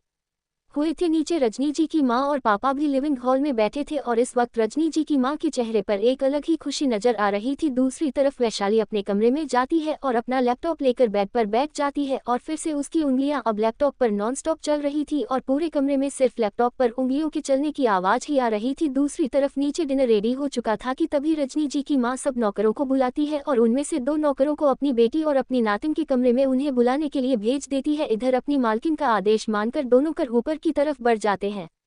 एक नौकर रजनी जी के कमरे की तरफ चला जाता है और दूसरा वैशाली के कमरे की तरफ। दूसरा नौकर जो वैशाली के कमरे की तरफ पहुंच गया था वह एकदम से वैशाली के कमरे के पास जाकर बिना सोचे समझे वैशाली के रूम का दरवाजा ओपन कर देता है। अंदर वैशाली जो किसी मशीन की तरह अपने काम में लगी हुई थी। जैसे ही उसे अपने रूम का दरवाजा खुलने की आवाज नजर आती है और वह जैसे ही नजर उठाकर सामने नौकर को देखते हैं तो उसकी आंखें बर्फ की तरह ठंडी हो जाती है और वह अपनी ठंडी आवाज में नौकर की तरफ देखकर बोलती है, ये क्या बदतमीजी है, बिना परमिशन के तुम मेरे रूम में कैसे आए। वैशाली की बात सुनकर नौकर का चेहरा पीला पड़ जाता है और वह डरते हुए बोलता है, माफ कर दीजिए मैडम, आपको नीचे बड़े साहब और बड़ी मैडम बुला रही है डिनर के लिए। ये सब बोलते हुए नौकर का चेहरा पीला पड़ चुका था। इधर नौकर का पीला चेहरा देखकर वैशाली अपनी ठंडी आवाज में बोलती है, दोबारा ये गलती हुई ना तो तुम्हारी यह सांस तुम्हारे शरीर से अलग करने में मुझे वक्त नहीं लगेगा। वैशाली का ऐसा रोग ऐसा और इतनी ठंडी आवाज सुनकर नौकर डरते हुए हाँ में सिर हिलता है और दोनों हाथ जोड़कर सॉरी मांगने लग जाता है। नौकर को डरता देख वैशाली अपनी जगह से खड़ी होती है और आंखों से उसे बाहर जाने का इशारा करती है तो नौकर दुम दबाकर उसे रूम से बाहर निकल जाता है। दूसरी तरफ रजनी जी को भी एक नौकरानी अपनी बड़ी मालकिन का हुक्म सुन देती है तो रजनी जी अपनी मां की भेजी हुई नौकरानी की बात सुनकर इस वक्त अपने कमरे से निकलकर नीचे लिविंग हॉल में आ जाती है। दूसरी तरफ वैशाली अपने बेड के पास जाती है और अपना लैपटॉप अच्छे से बंद कर उसे साइड में रख देती है और अपनी ठंडी आंखों से अपने कमरे की तरफ देखते हुए ही अपने कमरे से बाहर निकल जाती है और नीचे लिविंग हॉल की तरफ बढ़ जाती है जहां पहले ही उसके नाना नानी के साथ उसकी मां उसका इंतजार कर रही थी। इधर रजनी जी अपनी मां के पास बैठी हुई थी और आज उनकी मां की आंखों में न जाने कितने दिनों बाद खुशी चमक और अपनी बेटी को अपने पास देखकर राहत थी जो आज उनके चेहरे के साथ साथ उनके शरीर को भी मिल रही थी, उनकी रूह उनकी आत्मा को भी मिल रही। इधर सभी लोग नीचे लिविंग हॉल में बैठे थे कि तभी नाना जी की नज़र अपनी नातिन पर जाती है। अपनी नातिन का इतना ठंडा और देखकर देवेश सिंघानिया मन में ही बोलते है, पता नहीं क्यों मुझे आपको देखकर ऐसा लगता है बेटा कि आपके अंदर कोई और ही है। इतनी सी उम्र में कोई इतनी मासूम लड़की इतनी शैतान कैसे हो सकती है। यही सब वह देखते हुए ही अपनी जगह से खड़े होते हैं और अपनी पत्नी और अपनी बेटी से बोलते हैं, चलिए हमारी नातिन आ गई है जिसका हमें इंतजार था। इतना बोल वह डाइनिंग टेबल पर बैठ जाते हैं और इधर अपने पति की बात सुनकर रजनी जी की मां और रजनी जी दोनों एक साथ डाइनिंग टेबल की तरफ बढ़ जाते हैं। दूसरी तरफ वैशाली भी अपने ठंडा और ठंडा भाव के साथ डाइनिंग टेबल की तरफ बढ़ जाती है। दिल्ली चौधरी विला के लिविंग हॉल में इस वक्त एक कपल एक सोफे पर बैठा हुआ था और उनके सामने एक लड़का लड़की लिविंग हॉल के सोफे पर बैठे हुए जोर जोर से हंस रहे थे कि तभी एक लड़का उनमें से एक औरत से बोलता है, माँ मालिका मार तो गई है लेकिन पता नहीं क्यों मुझे ऐसा लगता है कि हमने उसे इतनी जल्दी मारकर अच्छा नहीं किया, क्योंकि अगर वह थोड़ा समय और जिंदा रह जाती तो उसके बनाए हुए डिजाइन से हम लाखों रुपए कमा सकते थे। अपने सामने बैठे लड़के की बात सुनकर वह औरत गुस्से में बोलती है, अंकुश तुम अच्छे से जानते हो ना कि अगर मल्लिका थोड़ा टाइम और जिंदा रहती तो उसे हमारी सच्चाई पता लगे में ज्यादा वक्त नहीं लगने वाला था। तुम जानते हो कि वह कितने डेविल और कितनी खतरनाक बन चुकी थी। अगर हम लोग उसे ड्रग्स देकर कंट्रोल ना करते तो वह कभी कंट्रोल न होती। और रही बात इस प्रॉपर्टी की, ये तो उसके बाप और माँ ने मरने से पहले उसके नाम कर दी थी, इसीलिए मुझे उसे इतने समय तक जिंदा रखना पड़ा, वरना मैं तो उसे पैदा होते ही मार देने वाली थी जैसे उसके माँ बाप को मारा था। ये सब बोलते हुए उसे औरत की आंखों में मल्लिका के लिए नफरत ही नफरत नजर आ रही थी। उसे औरत की बात सुनकर उसका पति भी इस तरह जवाब देते हुए बोलता है, हाँ तुम्हारी माँ सही कह रही है, हमें उसे जिंदा इसलिए रखना पड़ा क्योंकि यह सारी करोड़ की प्रॉपर्टी बड़े भाई साहब ने पहले ही अपनी उसे बेटी के नाम कर दी थी। और ये तो हमें अच्छा हुआ कि समय पर पता चल गया कि यह सारी प्रॉपर्टी मल्लिका के नाम पर है, वरना अगर हम उसे पहले मार देते तो आज यह सारी प्रॉपर्टी ट्रस्ट में चली जाती। फिलहाल अब यह सारी प्रॉपर्टी हमारे है, ये सारा पैसा, ये सारी फैक्ट्रीज, ये सब कुछ हमारी है, ये कंपनी हमारी है। ये सब बोलते हुए वह दोनों कपल ही जोर जोर से हंस रहे थे और सामने बैठी लड़की अपने भाई और माँ और पापा की तरफ देखकर बोलती है, लेकिन कुछ भी हो पापा, हम लोगों ने उसे इतनी दर्दनाक मौत मारा है कि वह कभी दोबारा भूलकर भी इस धरती पर जन्म नहीं लगी और भूलकर भी अब अगर उसने जन्म ले लिया तो वह हमारे सामने कभी नहीं आएगी। ये सब बोलकर वह जोर जोर से हंस रहे थे और उनकी हंसी इस विला में कुछ नौकर सुन रहे थे जिनकी आंखों में आंसू थे। आइए जानते हैं उनके बारे में। Family introduction. मल्लिका के चाचा और चाची। राजेश चौधरी मल्लिका के चाचा, कृतिका चौधरी मल्लिका की चाची, अंकुश चौधरी मल्लिका की चाची का बेटा और मल्लिका का भाई, कराची चौधरी मल्लिका की बहन और चाचा चाची की बेटी। मल्लिका के माँ बाप की मौत एक कार एक्सीडेंट में हुई थी और उसी के बाद ही उसके चाचा चाची ने उसे लीगली अडॉप्ट कर लिया था और मल्लिका के माँ बाप की मौत के बाद मल्लिका को काफ़ी कंट्रोल किया। लेकिन मल्लिका जो शुरू से ही बहुत तेज और चुस्त और चालक थी, वह इतनी जल्दी से किसी के कंट्रोल में नहीं आने वाली थी। मल्लिका के मन और पापा की मौत जब मल्लिका 12 साल की थी तब हुई थी, और उसी के बाद ही मल्लिका की सारी प्रॉपर्टी मल्लिका के माँ पापा ने मलिक के नाम कर दी थी। इस बात का अंदाजा मल्लिका के चाचा को नहीं था, और उन्होंने ही मल्लिका के मन और पापा का कर एक्सीडेंट करवाया था, क्योंकि ये लोग बहुत गरीब हो चुके थे। और मलिक के चाचा मल्लिका के मम्मी पापा के घर आकर रहने लगे थे, और मल्लिका के पापा मम्मी जो अपने रिश्तों को काफ़ी अहमियत देते थे, उसी के चलते उन्होंने भी इन्हें घर पर रहने की और परमिशन दे दी थी, और इन लोगों को अपने परिवार की तरह ही रखना शुरू कर दिया था। लेकिन मल्लिका जो कि अपने पापा की इकलौती बेटी थी, अपने माँ बाप का इकलौता सहारा थी, उन्होंने अपनी बेटी को करते शूटिंग यहाँ से लेकर हर एक चीज़ सिखाई थी। मलिक एक हैकर भी थी और एक डिजाइनर भी। मल्लिका को छोटी सी उम्र में ही मल्लिका के माँ पापा ने हर एक चीज़ में नंबर 1 बनाया था, और इसी के कारण मलिक की पहचान बचपन से ही एक ठंडी और एक खतरनाक हो चुकी थी। दूसरी तरफ मल्लिका के मम्मी पापा का जब कर एक्सीडेंट हुआ था तब मालिका काफ़ी मजबूत बन चुकी थी, लेकिन मलिक को ये नहीं पता था कि उसके मम्मी पापा का कर एक्सीडेंट नहीं बल्कि मर्डर हुआ है। इधर मल्लिका दिन ब दिन अपने माँ बाप की मौत के बाद मजबूत होती गई, और उसने चोरी चोरी दुनिया से अपनी एक अलग ही पहचान बना ली। लेकिन इस बारे में मलिक के चाचा को बहुत वक्त बाद पता चला, और इसी के चलते मलिक की करोड़ों की प्रॉपर्टी उन लोगों ने मल्लिका से अपने नाम धोखे से करवा ली थी, और मल्लिका को धोखे से ड्रग्स देकर उसे 3-4 दिन तक जंगल में डर उसे घर में बंद रखा। लेकिन जब उन लोगों का मन मल्लिका को दर्द और तकलीफें देकर भर गया, तब उन लोगों ने मलिक को एक दर्दनाक मौत दे दी, और मल्लिका को मारने से पहले उसकी माँ बाप की मौत का भी राज बताया। और उन्होंने ये भी बताया कि वह तो मल्लिका को बचपन में मार देना चाहते थे, क्योंकि उन्हें पता था कि मल्लिका के मम्मी पापा दोबारा माँ बाप नहीं बन सकते, और अगर मलिक बचपन में ही मर जाती तो उन लोगों को मजबूरन उनके चाचा चाची का बेटा या बेटी गोद लेने पड़ते, और उन्हीं के चलते वह सारी प्रॉपर्टी उनके बच्चों की हो जाती है।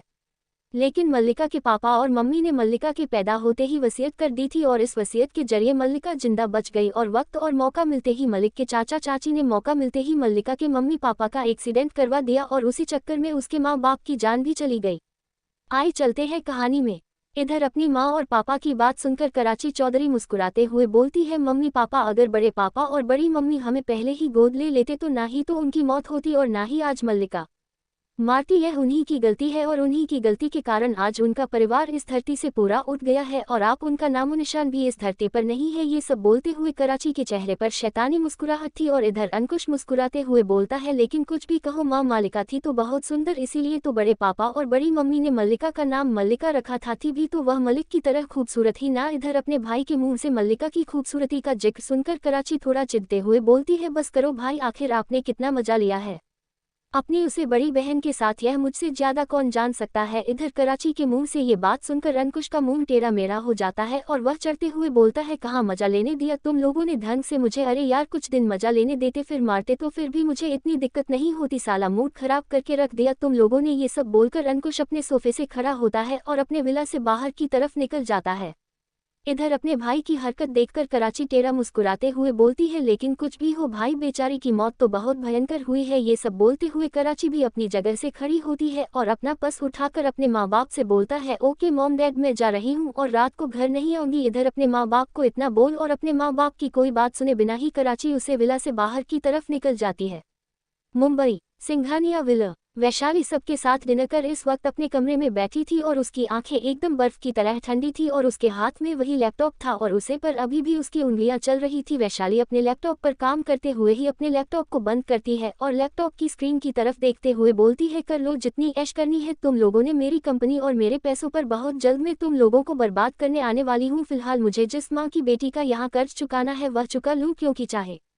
ये शरीर मेरा ना हो, लेकिन इस शरीर की असली मालकिन तो ये जन्मदात्री है जिसने अपनी बच्ची को जन्म दिया, और आज मैं उसकी बच्ची के शरीर में हूँ। और इस माँ को अगर मैं इंसाफ न दिलाया तो मेरी जिंदगी पर लानत है, क्योंकि भगवान ने भी मुझे इस जन्म में माँ और नाना नानी का प्यार अगर दिया है तो मैं इस प्यार को भी अपनाऊंगी और अपनी इस माँ के हर दुख और हर तकलीफ का बदला भी लूंगी। फिलहाल अभी इन लोगों से बदला ले लूं, फिर तुम लोगों को भी अच्छे से सबक सिखाऊंगी, क्योंकि मैं मेरी जरूर हूँ, लेकिन मैं हूँ तो वही डेविल क्वीन जिसके नाम से बड़े बड़े अंडरवर्ल्ड के गुंडे भी अपनी पेंट गीली करने पर मजबूर हो जाते हैं। ये सब बोलते हुए वैशाली की निगाहें लैपटॉप पर थी, जहां उसकी आंखों के सामने उसके चाचा चाची के परिवार की पिक्चर थी और नीचे उसकी कंपनी का नाम भी शो हो रहा था। दरअसल बात यह थी कि वैशाली ने अपने चाचा चाची की कंपनी के सारे सीसीटीवी फुटेज हैक कर लिए थे, और अब वैशाली पाल पाल अपनी ही कंपनी पर नजर रखने वाली थी। वैशाली अपने सामने लैपटॉप स्क्रीन पर देखते हुए बोलती है, अब तुम लोग जो करोगे मेरी कंपनी में जो होगा मुझे सब पता होगा। फिलहाल अब रही चौधरी विला की बारी, कल उसे विला के भी सीसीटीवी फुटेज में हैक कर लूंगी ताकि तुम लोगों की आभार हरकत पर मेरी नजर बनी रही। ये सब बोलते हुए वैशाली की आंखों में एक ऐसा ठंडापन था कि बड़े से बड़ा गुंडा भी वैशाली के इस ठंडेपन को देखकर उसके आगे घुटने टेकने को मजबूर हो जाए। तो दोस्तों क्या लगता है आपको, क्या मलिक लगी अपने परिवार से बदला और कैसे करेगी उन्हें बर्बाद, और कैसे वैशाली के हथियारों को उनकी असली औकात दिखाएगी, और कैसे लगी वह राठौर परिवार से बदला और क्यों बुला रही है वैशाली मीडिया को, और क्या सच में रजनी जी का बदला जाएगा, पूरा अस्तित्व और पूरी पहचान क्या होगा जब चौधरी परिवार के सामने आएगी रजनी जी की असली पहचान, और क्या धमाका करने वाली है वैशाली, ये तो अब आपको आगे आने वाले एपिसोड में ही पता चलेगा। Chapter 7 Mumbai Singhania villa. Vaishali laptop की स्क्रीन को देखते हुए ही लैपटॉप स्क्रीन को बंद करती है और अपने बेड पर आंखें बंद कर लेट जाती है, और कुछ ही समय में वैशाली को नींद भी आ जाती है। दूसरी तरफ वैशाली की मां भी अपनी जिंदगी को बदलने की ठान कर अपनी जिंदगी की नई शुरुआत करने के लिए अपनी बच्ची के बारे में सोचते सोचते ही गहरी नींद में सो गई थी। दूसरी तरफ वैशाली के नाना नानी भी आज सुकून और चैन की नींद अपने कमरे में सो रहे थे।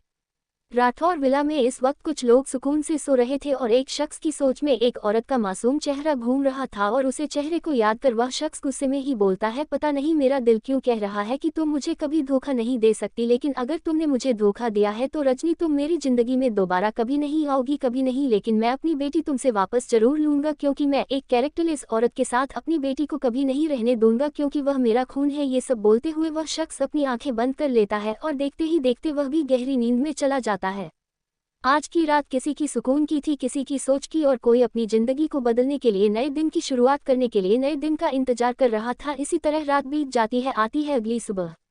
सिंघानिया विला। वैशाली का रूम। सुबह के 6 o'clock बजे वैशाली अपने रूम में इंटर होती है, और इस वक्त उसकी बदन पर पसीने की बूंदें थी, और इस वक्त उसने एक जिम ड्रेस पहनी हुई थी, और इस वक्त उसकी बॉडी पर उसकी मेहनत साफ नजर आ रही थी, क्योंकि वैशाली का पूरा शरीर पसंद हुआ था। और वैशाली अपने कमरे में आते ही अपने वॉशरूम में जाती है, और होता ओवर लेने के बाद वैशाली वॉशरूम से बाहर आती है तो इस वक्त उसकी बॉडी पर एक सिर्फ टॉवल था, और वैशाली बिना किसी ध्यान दिए अपने क्लोज इट रूम में जाती है और एक सिंपल सोबर जीन्स टॉप पहनकर बाहर निकलती है, और एक नज़र अपने कमरे को देखकर अपने कमरे से बाहर निकल जाती है और बढ़ जाती है नीचे लिविंग हॉल की तरफ। नीचे लिविंग हॉल में वैशाली के नाना नानी के साथ साथ आज वैशाली की माँ भी बैठी हुई थी। वैशाली जैसे ही नीचे आती है तो सोफे पर उसकी नीचे निकल जाती है जहां उसका पूरा परिवार बैठा हुआ था। वैशाली को सीढ़ियों से नीचे उतारते हुए वैशाली के नाना नानी के साथ साथ रजनी जी ने भी देख लिया था। रजनी जी अपनी बेटी को देखते हैरान रह जाती है, क्योंकि आज उन्हें अपनी बेटी एक अलग ही लड़की लग रही थी। आज वैशाली उन्हें 15 साल की नहीं बल्कि एक मैच्योर लड़की नजर आ रही थी। इधर नाना जी अपनी नातिन को देखते हुए मन में बोलते हैं, पता नहीं ये शैतान अब क्या सोच रही है, क्या करने वाली है मेरी यह छोटा शैतान। यही सोचते हुए नाना जी की निगाहें अपनी नातिन पर थी। इधर वैशाली कुछ भी पलों में सबके सामने, सबकी आंखों के सामने आकर खड़ी हो जाती है कि तभी वैशाली सबकी तरफ देखकर बोलती है, गुड मॉर्निंग नाना नानी, good morning mom. Vaishali good morning सुनकर सभी उसे वापस रिप्लाई देते हैं तो वैशाली लिविंग हॉल के सोफे पर बैठ जाती है। तो प्रमिला सिंघानिया अपनी हाइट नौकर को बुलाकर उन्हें ब्रेकफास्ट लगाने को बोलता है, तो एड नौकरी यस मैडम बोलकर ब्रेकफास्ट लगाने की तैयारी कर देती है। इधर वैशाली सबकी तरफ देखकर एक कान भरते हुए अपने नाना जी से बोलता है, नाना जी ब्रेकफास्ट करने के बाद मैं चाहती हूँ कि मॉम और नानी मेरे साथ माल चले। इधर अपनी नातिन की बात सुनकर देवेश सिंघानिया के चेहरे पर मुस्कुराहट आ जाती है, और प्रमिला जी तो मुस्कुराते हुए बोलते हैं, क्या सच में बच्ची तुम हमारे साथ शॉपिंग पर जाना चाहती हूँ। इधर अपनी नानी के मुंह से बच्ची सुनकर वैशाली की निगाहें पल भर के लिए तो अपनी नानी पर ठहरी जाती है, लेकिन दूसरे ही पल उसे ध्यान आता है, चाहे वह उसे जिंदगी में मेच्योर लड़की थी, लेकिन इस जिंदगी में वह एक 15-16 साल की लड़की के शरीर में है। और इसीलिए वैशाली प्रमिला जी की तरफ ध्यान से देखते हुए बोलती है, हाँ नानी आज आप हमारे साथ माल चलेंगे, और आज के दिन ही मन की जिंदगी की नई शुरुआत है जिसे मैं अपने तरीके से करना चाहती हूँ। इधर अपनी नातिन की बात सुनकर प्रमिला जी खुश हो जाती है और फटाफट अपनी जगह से खड़ी होकर अपने पति और अपनी बेटी और अपनी नातिन को बोलती है, चलो ब्रेकफास्ट करते हैं फिर रेडी होते हैं। इधर अपनी नानी की फुर्ती देखकर और नानी की बात सुनकर वैशाली मुस्कुराते हुए अपनी जगह से खड़ी होती है और अपनी मां और परिवार के साथ डाइनिंग टेबल की तरफ बढ़ जाती है, जहां एक तरफ नाना जी हॉट चेयर पर बैठे थे, दूसरी तरफ नानी जी और एक तरफ रजनी जी, और फिर वैशाली भी एक जगह पर आकर बैठ जाती है। वैशाली के बैठते हैं नाना जी सबकी तरफ देखकर सबको बोलते हैं, ब्रेकफास्ट शुरू करो। नाना जी के इतना बोलते ही ठोस मेड आती है। और सबकी प्लेट में ब्रेकफास्ट लगना शुरू कर देती है। इधर सभी लोग अपना अपना ब्रेकफास्ट करते हैं और कुछ ही देर में ब्रेकफास्ट कर लिविंग हॉल की सोफे पर बैठ जाते हैं। सोफे पर बैठते हैं वैशाली घड़ी की तरफ देखकर बोलती है, मोम रेडी हो जाओ। इतना बोलना वैशाली अपनी जगह से खड़ी होती है और अपने रूम की तरफ बढ़ जाती है। रूम की तरफ बढ़ते हुए वैशाली अपनी नानी की तरफ देखती है और बोलती है, नहीं 10 मिनट है प्लीज रेडी। वैशाली की बात सुनकर प्रमिला जी भी अपने कमरे में जाती है और रेडी होने लग जाती है। इसी तरह सभी लोग अपने अपने रूम में जाकर रेडी होने लगते हैं और तकरीबन आधे घंटे बाद सभी लोग रेडी होकर नीचे लिविंग हॉल में आते हैं तो वैशाली अपने नाना जी की तरफ देखकर बोलती है, नाना जी हम जा रहे हैं। वैशाली के इतना बोलते ही नाना जी हाँ मैं सिर्फ दिला देते हैं तो प्रमिला जी और रजनी जी को साथ लेकर वैशाली विला से बाहर निकलती है, जहां एक ही कतार में 10-12 गाड़ियां खड़ी थी और सिंधु गाड़ियों में से वैशाली अपनी मनपसंद गाड़ी में बैठी है और उसी के साथ रजनी जी और प्रमिला जी भी उसे गाड़ी में बैठ जाते हैं। और बैठते ही वैशाली ड्राइवर से मुंबई के सबसे महंगे मॉल में जाने का बोलती है तो वैशाली की बात सुनकर ड्राइवर यश मैडम बोलते हैं और इसी के साथ वैशाली अपनी नानी और अपनी माँ के साथ निकल पड़ती है मुंबई के सबसे महंगे मॉल की तरफ। CGR mall. CGR mall Mumbai का जाना माना मॉल है। इधर इसी मॉल के आगे जाकर वैशाली की गाड़ियां रुकती है, जिनमें से वैशाली के बॉडीगार्ड के साथ साथ वैशाली की नई और मन भी गाड़ी से बाहर निकलते हैं। इधर वैशाली के साथ साथ वैशाली के नाना नानी और मां के बाहर निकलते ही इन सबको सिंघानिया के बॉडीगार्ड अच्छे से कवर कर लेते हैं और इस वक्त वैशाली के चेहरे पर एक हाफ मार्क्स था। वैशाली ने कर में ही एक हाफ मार्क्स अपने फेस पर लगा लिया था और इसी के साथ वैशाली अपनी नानी और अपनी माँ के साथ इंटर करती है तो मॉल का मैनेजर खुद आकर प्रमिला सिंघानिया को ग्रीट करता है और उन्हें रिस्पेक्ट देते हुए बोलता है, वेलकम मैडम वेलकम। प्रमिला जी मैनेजर को देखते हुए और उसकी रिस्पेक्ट को समझते हुए उसे भी बराबर रिस्पेक्ट देते हुए वैशाली के साथ लेडीज क्षेत्र की तरफ बढ़ जाती है, जहां पर महंगे महंगे ब्रांड के शोरूम थे और लेडीज के उसे का हर एक सामान जी फ्लो पर था। इधर वैशाली अपनी नानी और अपनी माँ के साथ एक सबसे बड़े महंगे एड्रेस और साड़ी के शोरूम में जाती है और वहां से अपनी मम्मी के लिए कुछ बिजनेस सूट साड़ीज, कुछ ब्रांडेड वॉच, बस ब्रांडेड हिल्स। इसी तरह वैशाली उसे माल से काफी महंगे महंगे ब्रांड के क्लॉथ से लेकर हर चीज अपनी माँ और अपनी नानी के लिए कुछ शॉपिंग करती है। कुछ ही देर में वैशाली 70 करोड़ से ऊपर की शॉपिंग कर लेती है। इधर नई अपनी नातिन की इतनी समझदारी और वैशाली की नॉलेज देखकर हैरान थी, क्योंकि वैशाली को हर ब्रांड की नॉलेज थी कि किस चीज़ का ब्रांड कहाँ पर है और किस ब्रांड की चीज़ सबसे बेस्ट है। यही सब सोते हुए प्रमिला जी मन में बोलते हैं, मेरी नातिन तो मुझे एक नंबर 1 बिजनेस वुमेन की तरह लग रही है। ऐसा लग ही नहीं रहा कि यह 15 साल की बच्ची है, लेकिन जो भी हो मेरी नातिन सबसे अलग है। ये सब सोते हुए ही प्रमिला जी मॉल के एंट्रेंस पर आती है और मैनेजर को उसका बिल देकर अपनी गाड़ी में बैठ जाती है और उसी के साथ रजनी जी और वैशाली भी अपनी गाड़ी में बैठी है तो गाड़ी सिंघानिया विला के लिए निकल जाती है, क्योंकि सुबह से दोपहर हो चुकी थी और अब वैशाली के मोबाइल पर एक नोटिफिकेशन आ रहा था जिसमें लिखा हुआ था कि मीडिया सिंघानिया विला में आ चुकी है। दूसरी तरफ सिंघानिया विला के गार्डन में इस वक्त पूरा गार्डन मीडिया से भरा हुआ था और सभी मीडिया वाले एक चेयर पर बैठे हुए थे और एक साथ एक लाइन में लगकर देवेश सिंघानिया के मैनेजर से पूछ रहे थे, आखिर हमें आज मिस्टर सिंघानिया ने यहाँ कैसे बुलाया है, क्या कुछ खास बात है। इधर मैनेजर मीडिया वालों की बात सुनकर बड़ी नॉर्मली उनका जवाब देता है, यह अब आपको थोड़े ही देर में पता चल जाएगा कि आप सब लोगों को यहाँ क्यों बुलाया गया है। फिलहाल आप कुछ मिनट वेट कीजिए, मैनेजर करके इतना बोलते ही दूसरी तरफ से सिंघानिया विला में एक साथ 10-12 गाड़ियां इंटर होती हैं और वैशाली अपनी ठंडी पर्सनैलिटी के साथ उन गाड़ियों में से एक गाड़ी से निकलती है और उसी के साथ रजनी जी और वैशाली के साथ उसकी नानी भी बाहर निकलती है। वैशाली अपनी नानी और माँ की तरफ देखकर बोलती है, मन को रेडी कर लाइए। नई वैशाली की बात सुनकर प्रमिला जी हाँ मैसेज हिलती है और रजनी जी भी अपनी बेटी की तरफ एक नज़र देखकर अपनी मां के साथ चली जाती है। दूसरी तरफ रजनी जी की मां रजनी जी को अपने साथ ले जाते हुए बोलती है, पता नहीं आज तेरी बच्ची कौन सा बम फोड़ने वाली है, लेकिन जो भी फोड़ेगी मुझे तो बड़ा मजा आएगा उसे बम का धमाका सुनने में। अपनी मां की बात सुनकर रजनी जी टेढ़ा मुस्कुराती है और अपनी मां के साथ अपनी मां के कमरे में रेडी होने चली जाती है और कुछ ही देर में रजनी जी एक बिजनेस सूट पहनकर एक अलग ही औरत बनकर लिविंग हॉल में आकर बैठ जाती है। दूसरी तरफ लोन में सभी मीडिया वाले आपस में बात कर रहे थे कि तभी सिंघानिया का मैनेजर सबकी तरफ देखकर बोलता है, आपको अब और इंतजार करने की जरूरत नहीं है। जिस शख्स ने आपको यहाँ बुलाया था वह शख्स यहाँ हाजिर है और वही अब आपकी हर सवाल का जवाब देंगे। मैनेजर इतना बोल अपनी जगह से साइड हो जाता है कि तभी सभी को हील की टिक टिक की आवाज़ सुनाई देती है और जैसे ही सब लोग उसे आवाज़ की तरफ रख करते हैं तो सबकी निगाहें एक 15 साल की लड़की पर ठहर जाती है। वैशाली ने इस वक्त एक पैंथर हिल पहनी हुई थी और इस वक्त उसने एक 1 पीस ड्रेस पहन रखी थी और वह 1 पीस ड्रेस परी की पूरी ब्लैक कलर की थी। वैशाली ने इस वक्त आंखों पर ब्लैक गॉगल्स और चेहरे पर हाफ मास्क लगाया हुआ था, हाथों में ब्रांडेड वॉच और पैरों में लाखों की हील और एक हाथ में ब्रांडेड पर्स पकड़ रखा था। वैशाली अपनी ठंडी पर्सनैलिटी के साथ सभी मीडिया वालों के सामने आती है तो मीडिया वाले वैशाली को जो देखते ही उसमें खोजे गए थे और वैशाली के ठंडे और पर्सनैलिटी के कारण उनकी निगाहें वैशाली से ही नहीं रही थी, लेकिन फिर भी उन निगाहों में एक झुकावट थी, जैसे कोई रानी अपनी प्रजा के सामने आ रही हो और प्रजा सम्मान से उसके सामने उसका सम्मान कर रही हो। इधर वैशाली सबकी नजरें खुद पर महसूस कर अपनी ठंडी आवाज में बोलती है, वेलकम आप सबका सिंघानिया विला में। आप सबको यहाँ मैंने बुलाया है और क्यों बुलाया है यह आपको सब पता चल जाएगा, और मैं कौन हूँ इस बारे में भी आपको अभी पता चल जाएगा। वैशाली के इतना बोलते ही वैशाली के सामने और मीडिया के सामने एक शख्स आकर खड़ा होता है और शख्स को देखते ही मीडिया वाले सम्मान से उसे ग्रेट करते हुए बोलते हैं, देवेश सिंघानिया जी थैंक यू सो मच हमें यहाँ बुलाने के लिए, लेकिन हम जानना चाहते हैं कि हमें यहाँ क्यों बुलाया है। जी हाँ, देवेश सिंघानिया एक ही पल में मीडिया वालों के सामने आते हैं और सबकी तरफ देखकर बोलते हैं,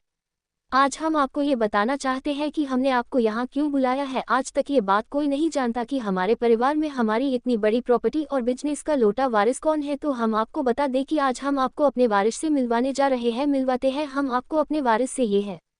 वैशाली सिंघानिया, हमारी नातिन और हमारी बेटी की बेटी, जो आज से हमारी बेटी है और हमने इन्हें लीगली अडॉप्ट भी कर लिया है। इतना बोलते ही देवेश सिंघानिया वैशाली का हाथ पकड़ते हुए उसे सबके सामने अपने सीने से लगा लेते हैं। इधर देवेश सिंघानिया की बात सुनकर सभी मीडिया वाले हैरान रह जाते हैं, क्योंकि किसी को नहीं पता था कि सिंघानिया का इतना बड़ा राज आज सबके सामने आएगा, क्योंकि सब लोगों को यही पता था कि देवेश सिंघानिया के बेटा बेटी की डेथ हो चुकी है और उनकी प्रॉपर्टी का अब कोई वारिस नहीं है। लेकिन आज इतना बड़ा खुलासा मिलते ही सभी मीडिया वालों को एक ऐसी न्यूज़ मिली थी जिसे पूरी मुंबई में तहलका मचाने वाला था। इधर अपने नाना जी की इस न्यूज़ को मीडिया को देते ही वैशाली अपनी ठंडी आवाज में बोलती है, ladies and gentleman I am Vaishali Singhania और ये है मेरे नाना जी जो आज से मेरे पापा भी हैं। ये सब बोलते हुए वैशाली की आवाज बिल्कुल बर्फ की तरह ठंडी थी कि तभी वैशाली सभी मीडिया वालों की तरफ देखकर बोलती है, लिए मैं आपको अपनी माँ से मिलती हूँ। और इतना बोलते ही वैशाली सभी के सामने अपनी माँ का नाम लेकर पुकारती है, तो रजनी सिंघानिया सबकी तरफ चलती हुई आती है और जैसे ही सब मीडिया वाले वैशाली की निगाहों का पीछा करते हैं तो उनके सामने एक 35-37 साल की औरत आती है और इस वक्त उसके हाथों में करोड़ों की ब्रांडेड वॉच और एक अलग ही पर्सनैलिटी उसे औरत की नजर आ रही थी। उसे औरत को देखते ही सभी मीडिया वाले अपनी निगाहें झुका लेते हैं और वैशाली अपनी माँ को कुछ ही फलों में अपने साथ देखकर मीडिया वालों से बोलता है, इनसे मिलिए, ये है, हाँ ये हमारी माँ वैशाली सिंघानिया। जैसे ही सब लोग यह सुनते हैं तो सभी लोगों के चेहरे पर हैरानी आ जाती है, क्योंकि सभी लोगों को लगता था कि देवेश सिंघानिया की कोई औलाद नहीं है, लेकिन आज वैशाली के मुंह से मन सुनकर सभी लोग हैरान रह जाते हैं कि तभी देवेश सिंघानिया सबकी तरफ देखकर बोलते हैं, हराम मत बोलिए, ये हमारी बेटी है जिसे काफी समय पहले हमें छोड़कर किसी के साथ अपनी जिंदगी की शुरुआत की थी, लेकिन अब हमारी बेटी हमारी जिंदगी में वापस आ गई है। देवेश सिंघानिया की बात सुनकर मीडिया वाले पूछते हैं, आखिर कौन है वह शख्स जिसने आपकी बेटी से शादी की थी, क्या हम ये जान सकते हैं। मीडिया वालों के लिए बोलते ही वैशाली अपनी ठंडी आवाज में बोलती है, जरूर, आखिर आपको पता तो चले कि ऐसा कौन सा इंसान है जिसने कोहिनूर को छोड़कर कचरे को अपनाया है। इतना बोल वैशाली एक पेन ड्राइव एलईडी स्क्रीन पर लगती है और उसके इतना करते ही सभी लोगों के सामने एक वीडियो चलती है। जी, वीडियो में एक आदमी बड़ी बेदर्दी से एक 15 साल की लड़की को मार रहा था और उसी के साथ ही एक औरत भी उसे लड़की को पीट रही थी कि तभी उसे लड़की को उसे औरत ने धक्का दिया, जिससे वह बैलेंस नहीं बन पाई और वह लड़की सीढ़ियों से गिर गई और उसी के साथ वह लड़की के गिरते ही उसे लड़की के सर से खून पानी की तरह बहने लगता है। और यह वीडियो देखकर सभी लोग हैरान रह जाते हैं, क्योंकि वह लड़की कोई और नहीं वैशाली थी और उसे लड़की को गिरता हुआ देखकर एक औरत चीखें मारकर रो रही थी, वह कोई और नहीं बल्कि रजनी थी, रजनी सिंघानिया। ये वीडियो देखकर सभी लोगों की आंखें फटी की फटी रह जाती है और इधर देवेश सिंघानिया उसे वीडियो को देखते ही गुस्से में भर उठते हैं, क्योंकि उन्हें नहीं पता था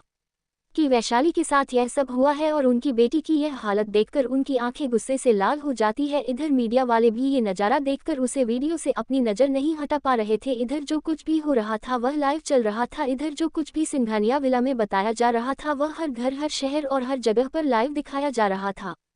इधर इस वीडियो को देखते ही देवेश सिंघानिया के हाथों की मुट्ठी काश जाती है और इधर प्रमिला सिंघानिया जो दूर से ही उसे वीडियो को देख रही थी उनकी आंखों में आंसू आ जाते हैं। इधर अपनी बेटी की इस हरकत से खुद रजनी जी भी हैरान थी, क्योंकि रजनी जी को नहीं पता था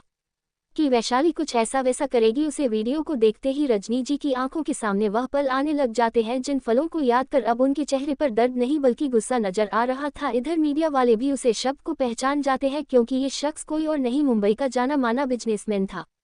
और इधर उसे बिजनेसमैन को गौर से देखते हुए मीडिया वाले वैशाली से पूछते हैं, ये सब क्या है लिटिल यंग मैडम। वैशाली जैसे ही मीडिया वालों की बात सुनती है तो मीडिया वालों से बोलते, हाँ यही सच है, मेरी मॉम ने इस इंसान से शादी की थी जो मुंबई का जाना माना बिजनेसमैन है, जिसे एक बीवी के होते हुए भी एक रखेर को अपनी बीवी बनाकर रखा था। Chapter 8 Mumbai Singhania villa. सिंघानिया मिला के लोन में इस वक्त मीडिया वाले खड़े थे और उन सबके सामने एक वीडियो चल रही थी, जिस वीडियो को देखते ही मीडिया ये पहचान चुकी थी, ये शख्स कोई और नहीं रंजीत राठौर है, जिसने बिजनेस में अपना काफी अच्छा नाम बनाया हुआ है। और रंजीत की ये हरकत और यह सच्चाई जानकर मीडिया वाले हैरान थे कि इतनी खूबसूरत, इतनी करोड़पति औरत की क्या हालत की हुई थी रंजीत ठाकुर ने अपने घर में, वह भी अपनी धर्मपत्नी की। उसे वीडियो को देखते ही मीडिया वाले उसे वीडियो को पूरे चैनल पर लाइव दिखाना शुरू कर देते हैं। दूसरी तरफ रजनी जी अपनी बेटी की तरफ देख रही होती है, जिनकी आंखों में इस तरफ ना ही तो गुस्सा होता है और ना ही दर्द। रजनी जी अपनी गहरी आंखों से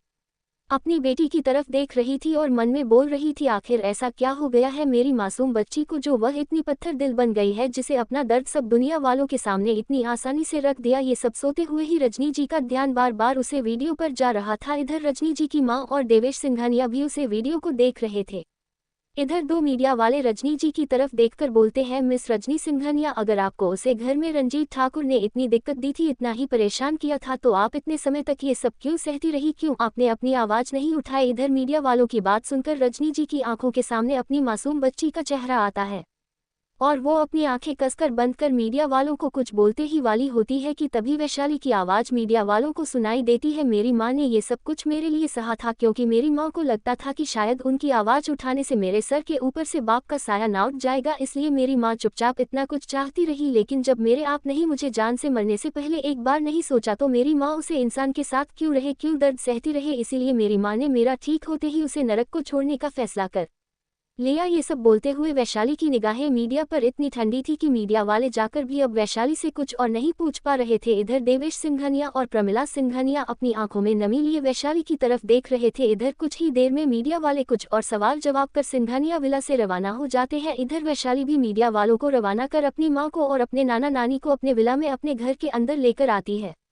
सिंघानिया विला में इंटर करते ही देवेश सिंघानिया वैशाली की तरफ देखकर बोलते हैं, वैशाली यह वीडियो तुम्हारे पास कहाँ से आई बेटा। अपने नाना जी की बात सुनकर वैशाली टेढ़ा मुस्कुराते हुए बोलती है, फिक्र मत कीजिए नाना जी, यह वीडियो मेरे पास कहाँ से आई और मैं कैसे ली यह मैं आपको जरूर बताऊंगी, लेकिन फिलहाल मुझे लगता है कि माँ और नानी को अरेस्ट करना चाहिए। इधर वैशाली की बात सुनकर रजनी और प्रमिला जी दोनों ही एक दूसरे की तरफ देखकर एक दूसरे को आंखों से इशारा कर अपने अपने कमरे में चली जाती है। इधर अपनी नानी और अपनी माँ को जाता देख वैशाली लिविंग हॉल के सोफे में एक पैर पर दूसरा पैर रखकर बैठ जाती है और अपने नाना जी की तरफ देखकर बोलती है, अब पूछिए नाना जी जो कुछ पूछना है। इधर वैशाली का एक पल में बदलता राफिया देखकर देवेश सिंघानिया किंग साइज सोफे पर बैठ जाते हैं और वैशाली की तरफ देखकर बोलते हैं, आप बताइए आपके पास यह वीडियो कैसे आई। इधर अपने नाना जी की बात सुनकर वैशाली तिरछा मुस्कुराती है और अपने चेहरे पर डेविल स्माइल लाते हुए बोलती है,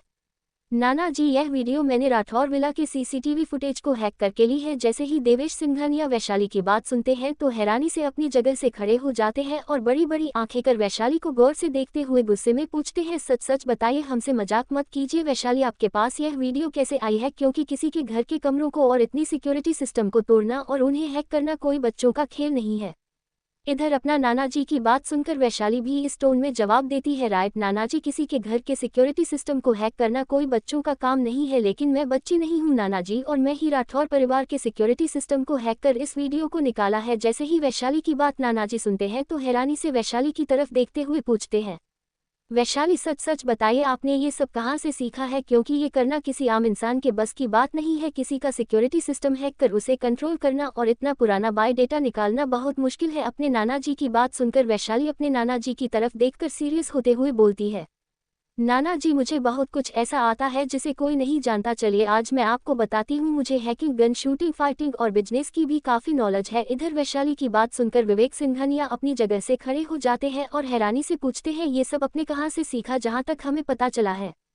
कि आप तो कॉलेज तक अभी नहीं गई है और आप तो स्कूल में है, तो फिर आपने ये सब सीखा कहाँ से। और ये सब कोई सीखना बच्चों का काम नहीं है कि अभी आपने मूवी देखी और अपने डायलॉग याद कर लिए, इसके लिए बहुत प्रैक्टिस चाहिए होती है। इधर अपने नाना जी की वास्तव में वैशाली अपनी आंखों में घुसा लाते हुए बोलती है, सही कह रहे हैं नाना जी, ये बच्चों का काम नहीं है, इसीलिए मैं पूरे 5 साल से ये सब कुछ सीख रही थी और मुझे सिखाने वाला कोई और नहीं, मेरी एक दीदी थी जो अब इस दुनिया में नहीं है। ये सब बोलते हुए वैशाली की आंखों में अपनी ही मौत का मंजर आ रहा था। इधर नाना जी जैसे ही वैशाली की पूरी बात सुनते हैं तो हैरानी से बोलते हैं, किसने सिखाया है तुम्हें ये सब, और कौन है वह जो आप इस दुनिया में नहीं है, और क्या इस बारे में रजनी को पता है। अपने नाना जी की बात सुनकर वैशाली नामे सिर हिलाते हुए बोलती है,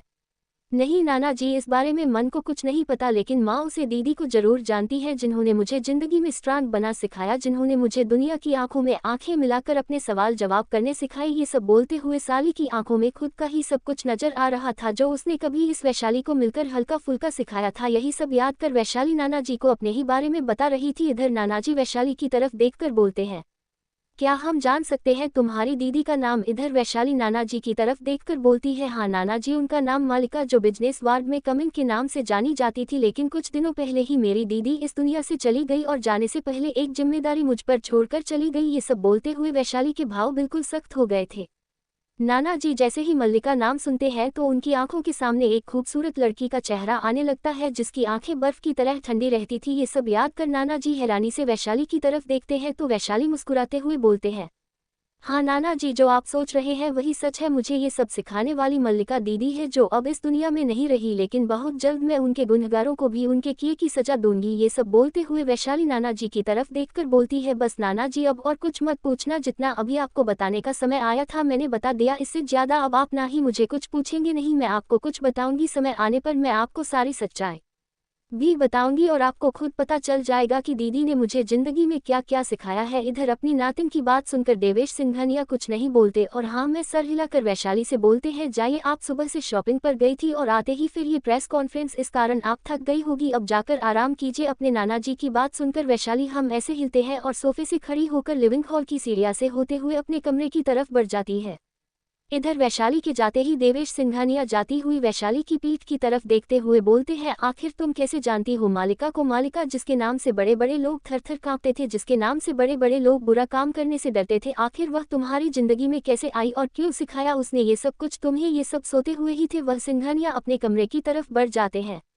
दूसरी तरफ पूरी मुंबई में राठौर परिवार की इज्जत की धज्जियां उड़ चुकी थी। बड़े बड़े चैनल पर वही वीडियो दिखाई जा रही थी, जिस वीडियो को वैशाली ने मीडिया के सामने चलाया था, और साथ में उसे वीडियो में रजनी जी एक अलग ही महिला नजर आ रही थी, जिनका रोब और रुतबा सबसे अलग नजर आ रहा था। उसे वीडियो में रजनी जी के साथ देवेश सिंघानिया भी खड़े हुए थे और जो कुछ भी उन्होंने मीडिया को कहा था वह सब भी लाइव चल रहा था। दूसरी तरफ रंजीत राठौर, जो इस वक्त अपने घर के लिविंग हॉल के सोफे पर बैठे थे, उनके सामने भी वही सब चल रहा था जो कुछ वैशाली ने मीडिया को बताया था। इधर राठौर विला में सभी लोग लिविंग हॉल में बैठे हुए थे और विमल का चेहरा तो इस वक्त जलन और गुस्से से लाल हो रखा था, और इधर रंजीत जी की मां रजनी और वैशाली का स्टैंडर्ड और उसके परिवार के बारे में जानकर हैरान रह गई थी। इधर कौशल्या की एलईडी स्क्रीन पर चल रही न्यूज को देखते हुए अपने बेटे से पूछती है, क्या तुम्हें पता था कि रजनी इतने करोड़पति घर की इकलौती बेटी है? इधर अपनी मां की बात सुनकर रंजीत जी गुस्से में बोलते हैं, नहीं मन, उसने मुझे कभी कुछ नहीं बताया, मुझे तो उसने हमेशा यही बताया था कि वह एक अनाथ है, मुझे तो उसने कभी ये बताया ही नहीं कि वह इतने बड़े और इतने रईस आदमी की बेटी है। ये सब बोलते हुए रंजीत जी की नज़र भी एलईडी पर बनी हुई थी, जहां उन्होंने रजनी का आज एक अलग ही रोब और रुतबा देखा था। इधर अपने बेटे की बात सुनकर कौशल्या जी गुस्से में बोलती है, बेवकूफ नालायक, तूने कभी उसके परिवार के बारे में जानने की भी कोशिश नहीं की कि वह हकीकत में है कहाँ की? तू जानता है देवेश सिंघानिया से बड़े बड़े लोग मिलने के लिए महीना तक लाइन में लगे रहते हैं, बड़े बड़े मंत्री देवेश सिंघानिया के सामने अपना सर झुका लेते हैं, और रजनी उनकी इकलौती बेटी है, और अब तो हमारी वैशाली भी उन्होंने लीगली अडॉप्ट कर ली है। ये सब बोलते हुए कौशल्या सिंघानिया की आंखों में लच लच नजर आ रहा था, और अपनी जी बहू को उन्होंने कभी बहू नहीं नौकरानी बनाकर रखा था, उसके लिए भी आज उनकी आंखों में लालच भर प्यार नजर आ रहा था। इधर अपनी मां की बात सुनकर रंजीत दी कुछ बोलने की, तभी विमला अपनी जगह से खड़ी होकर गुस्से में बोलती है, आखिर माँ आप कैसे भूल सकती है कि दीदी ने क्या हरकतें की है? चाहे वह कितने ही बड़े घर की बहू या बेटी क्यों ना हो, लेकिन उनकी हरकतें हमेशा ही घटिया और गिरी हुई रही है। अगर वह इतनी ही अच्छी होती तो रंजीत जी से कभी भी अपने परिवार के बारे में ना चपाती और चुप चुप कर रोज ना जाने किससे कॉल पर बातें करती रहती थी। ना ही तो वह अच्छी बेटी बन पाई, और ना ही अच्छी माँ, और ना ही अच्छी बीवी और बहू। ये सब बोलते हुए विमला की आंखों में गुस्सा जलन सब नजर आ रहा था। इधर रंजीत जी विमला की बात सुनते हुए ही अपनी जगह से खड़े होते और गुस्से में बोलते हैं, शट अप, अपनी जुबान को लगाम दो। तुम जानती हो ना कि आज तक रजनी ने इस घर में नौकरों की जिंदगी की है, और तुम हमेशा मालकिन बनकर इस घर पर राज करती आई हो। इतने करोड़पति आपकी बेटी होकर भी उसने कभी भी किसी के साथ भी आज तक बदतमीजी से बात नहीं की थी। ये सब बोलते हुए रंजीत जी गुस्से में ही उसे न्यूज को देखते हुए अपने कमरे में चले जाते हैं। इधर कौशल्या अपनी बहू को देखते हुए बोलती है, सही कह रहा है मेरा बेटा, चाहे वह कितनी ही गलतियां क्यों ना करे, लेकिन उसने आज तक हम लोगों से ऊंची आवाज में बात नहीं की, और वैसे भी उसे अकेले में मोबाइल पर बात करते हुए तुमने देखा है? ना ही मैंने देखा है उसे किसी से बात करते हुए, ना ही मेरे बेटे ने, तो आइंदा से रजनी पर उंगली मत उठाना। इतना बोलकर कौशल्या जी अपने कमरे की तरफ बढ़ जाती है। इधर अपनी सास और पति को गिरगिट की तरह रंग बदलता देखकर विमला गुस्से में ही अपने सामने पड़ा कांच का वास जमीन पर फेंक देती है और गुस्से में बोलती है, आखिर ये सब कैसे हो गया? तुम जो हमेशा मुझे गालियां खाती रही, जो हमेशा इस घर में नौकरानी बनकर रहती रही, तुम इतने बड़े घर की बेटी कैसे बन गई? आखिर मुझे इतने समय तक तुम्हारे इस राज के बारे में कैसे पता नहीं चला? यही सब बोलते हुए विमला अपने गुस्से को अपने में दबाते हुए ही अपने पति के पीछे उसके कमरे की तरफ बढ़ जाती है। दूसरी तरफ पूरी मुंबई में राठौर परिवार की इज्जत की धज्जियां उड़ रही थी और बड़े बड़े बिजनेसमैन रंजीत पर उंगलियां उठ रहे थे, लेकिन रंजीत के दिमाग में सिर्फ इस वक्त रजनी और अपनी बेटी का ख्याल चल रहा था। दूसरी तरफ कौशल्या अपने कमरे में बैठी हुई ही अपनी गंदी मुस्कुराहट अपने चेहरे पर लाते हुए बोलती है, अगर मुझे पता होता ना रजनी कि तुम इतने करोड़पति घर की बेटी हो तो मैं तुम्हें कभी नौकरों की तरह नहीं रखती और उसे विमला को मालकिन बनाकर तो कभी भी नहीं। हमेशा से यही लगता था कि तुम पता नहीं किसका खून हो और अनाथ आश्रम में रहने वाली लड़की का क्या ही परिवार होगा और क्या ही उसमें संस्कार और सभ्यता होगी। यही सब बोलते हुए ही कौशल्या जी मन में ही रजनी को अब इस घर में लाने के सपने देख रही थी। दूसरी तरफ रंजीत अपने कमरे में जाकर अपना फोन उठाता है और रजनी को कॉल मिला देता है। दूसरी तरफ रजनी जी जो इस वक्त अपनी मां के साथ अपने कमरे में बैठी थी, जैसे ही उन्हें उनके फोन की रिंग सुनाई देती है तो वह जैसे ही फोन पर फ्लैश हो रहे नाम को देखते हैं तो उनके हाथ कांपने लगा जाते हैं और उनकी आंखों के सामने रंजीत का उन पर जुल्म करना और रंजीत के दुर्गा व्यवहार की छवियां उनकी आंखों के सामने आने लग जाती है। इधर अपनी बेटी को अपने हाथ में फोन लिए गहरी सोच में डूबा देख प्रमिला जी बोलते हैं, क्या हुआ बेटा, किसका फोन है, उठा क्यों नहीं रही हो तुम? इधर अपनी मां की बात सुनकर रजनी जी अपनी मां को बताती है, मां रंजीत का फोन है। जैसे ही प्रमिला जी रजनी के मुंह से रंजीत नाम सुनती है तो गुस्से में ही रजनी के हाथ से रजनी का फोन लेती है और दीवार पर दे मरती है, जिससे फोन के 2 टुकड़े हो जाते हैं और फोन दीवार पर लगता ही जमीन पर गिरकर टूट जाता है। चैप्टर 9, रंजीत निकलवा रहा है वैशाली और रजनी की इन्फॉर्मेशन। दोस्तों, अब तक आप सब ने सुना कि रंजीत अपने कमरे में जाता है और अपनी पत्नी रजनी को अपना फोन उठाकर कॉल मिलता है तो उधर रजनी जो सिंघानिया विला मैं अपनी मां के साथ अपने कमरे में बैठी हुई थी कि जैसे ही उसका फोन रिंग करता है तो रजनी फ्लैश हो रहे नाम को देखकर अतीत की कुछ पुरानी बुरी यादों में चली जाती है। इधर अपनी बेटी को इतनी गहरी सोच में देखकर प्रमिला जी उनसे बोलती है, बेटा किसका फोन है, उठा क्यों नहीं रही हो? इधर अपनी मां की बात सुन रजनी अपनी मां को बताती है, मां रंजीत का फोन है। इधर प्रमिला जी जैसे ही यह सुनती है कि रंजीत रजनी को कॉल कर रहा है तो गुस्से में ही वह रजनी के हाथ से फोन लेकर दीवार पर मरती है, जिससे फोन 2 टुकड़े होकर जमीन पर गिर जाता है। अब कहानी में आगे। अब तक सिंघानिया विला। इस वक्त रजनी जी अपनी मां की गुस्से को देखकर अपने टूटे हुए फोन को देखकर कसकर अपनी आंखें बंद कर लेती है और खुद को शांत करते हुए अपनी मां की तरफ देखते हुए बोलती है, मां आप चिंता मत कीजिए, मैं उसे इंसान को ना ही अपनी जिंदगी में आने दूंगी और ना ही अपनी बेटी की जिंदगी में। बहुत दर्द और तकलीफें तेरी उन लोगों ने मुझे और वह सब मैं सिर्फ इसीलिए चुप करके चलती रही क्योंकि मैं नहीं चाहती थी कि वैशाली के सर से उसके बाप का साया उठ जाए, क्योंकि वैशाली अपने पापा को बहुत प्यार करती थी और मैं कभी भी अपने स्वार्थ के लिए अपनी बच्ची को उसके पिता से अलग नहीं करना चाहती थी। इधर अपनी बेटी की बात सुनकर प्रमिला जी अपनी बेटी के चेहरे को अपने हाथों में भरते हुए बोलती हैं, रजनी पहले मेरी बात सुनो, जो कुछ भी रंजीत ने तुम्हारे साथ किया है और हमारी नातिन के साथ किया है वह कोई बाप अपनी बेटी के साथ नहीं कर सकता। गिरे से गिरा इंसान भी अपनी बेटी पर इतने जुल्म नहीं कर सकता और तुम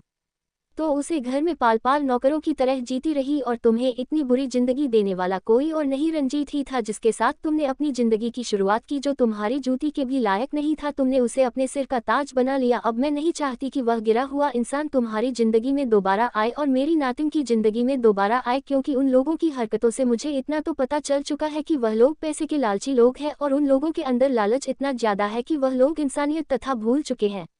ये सब बोलते हुए है प्रमिला जी की आंखों में पूरे राठौर परिवार के लिए गुस्सा नफरत सब नजर आ रही थी। इधर अपनी मां की बात सुनकर रजनी जी हाँ मैसेज हिलती है और इधर प्रमिला जी अपनी बेटी को आराम करने का बोलकर अपने कमरे में चली जाती है और जाते समय उसे टूटे हुए फोन को अपनी जलती हुई आंखों से देखकर रजनी के कमरे से निकल जाती है। राठौर विला के टेररिस्ट पर इस वक्त रंजीत गुस्से में चक्कर काट रहा था और बार बार अपने मोबाइल से रजनी का नंबर लग रहा था, लेकिन रजनी का नंबर रंजीत जितनी बार भी मिल रहा था उतनी बार ही स्विच ऑफ बता रहा था। इधर रंजीत अपने मोबाइल पर अपनी पकड़ बनाते हुए गुस्से में बोलता है, ये तुम सही नहीं कर रही हो रजनी, मैं मानता हूँ मैंने गलतियाँ की है, लेकिन तुमने भी अपनी जिंदगी का इतना बड़ा सच मुझसे छुपा कर रखा। आखिर तुम इतने बड़े बिजनेसमैन की इकलौती बेटी थी, तुमने मुझे अपनी सच्चाई क्यों छुपाई रजनी, क्यों? ये सब सोते हुए ही रंजीत बार बार अपने मोबाइल पर अपनी पकड़ बनाते हुए बार बार रजनी का नंबर ट्राई कर रहा था। दूसरी तरफ विमल गुस्से में अपने कमरे में बैठी थी और इस वक्त उसकी बेटी और बेटा भी उसी के साथ थे। इस वक्त रजनी को खोजते हुए विमला अपनी बच्ची को सुला रही थी। अपनी बेटी को सुलाते हुए ही विमला गुस्से में अपने मन में ही वैशाली और रजनी को गालियां दे रही थी। दूसरी तरफ रंजीत छत पर चक्कर काटते हुए ही गुस्से में जल रहा था और गुस्से में चक्कर काटते हुए रंजीत अपना मोबाइल अपने हाथ में लेता है और किसी का नंबर मिलाते हुए अपनी मोबाइल पर अपनी पकड़ कर सकते हुए चक्कर काट रहा था कि तभी रंजीत का मोबाइल दूसरी रिंग में उधर से पिक होता है तो रंजीत अपनी ठंडी और गुस्से भरी आवाज में बोलता है, पता करो कि रजनी और वैशाली इस वक्त कहाँ है और 24 घंटे के अंदर अंदर मुझे मेरी बेटी और पत्नी की करेक्ट लोकेशन और उनकी सारी इन्फॉर्मेशन चाहिए। ये सब बोलते हुए रंजीत अपनी बात कंप्लीट कर अपना फोन कट कर देता है। उधर से रंजीत का खास आदमी उसका असिस्टेंट ओके बस बोलता है और सच में पड़ जाता है कि बॉस को आज क्या हो गया जो इतनी रात को मुझे कॉल कर रजनी मैडम और वैशाली के बारे में पता करने का सोच रहे हैं।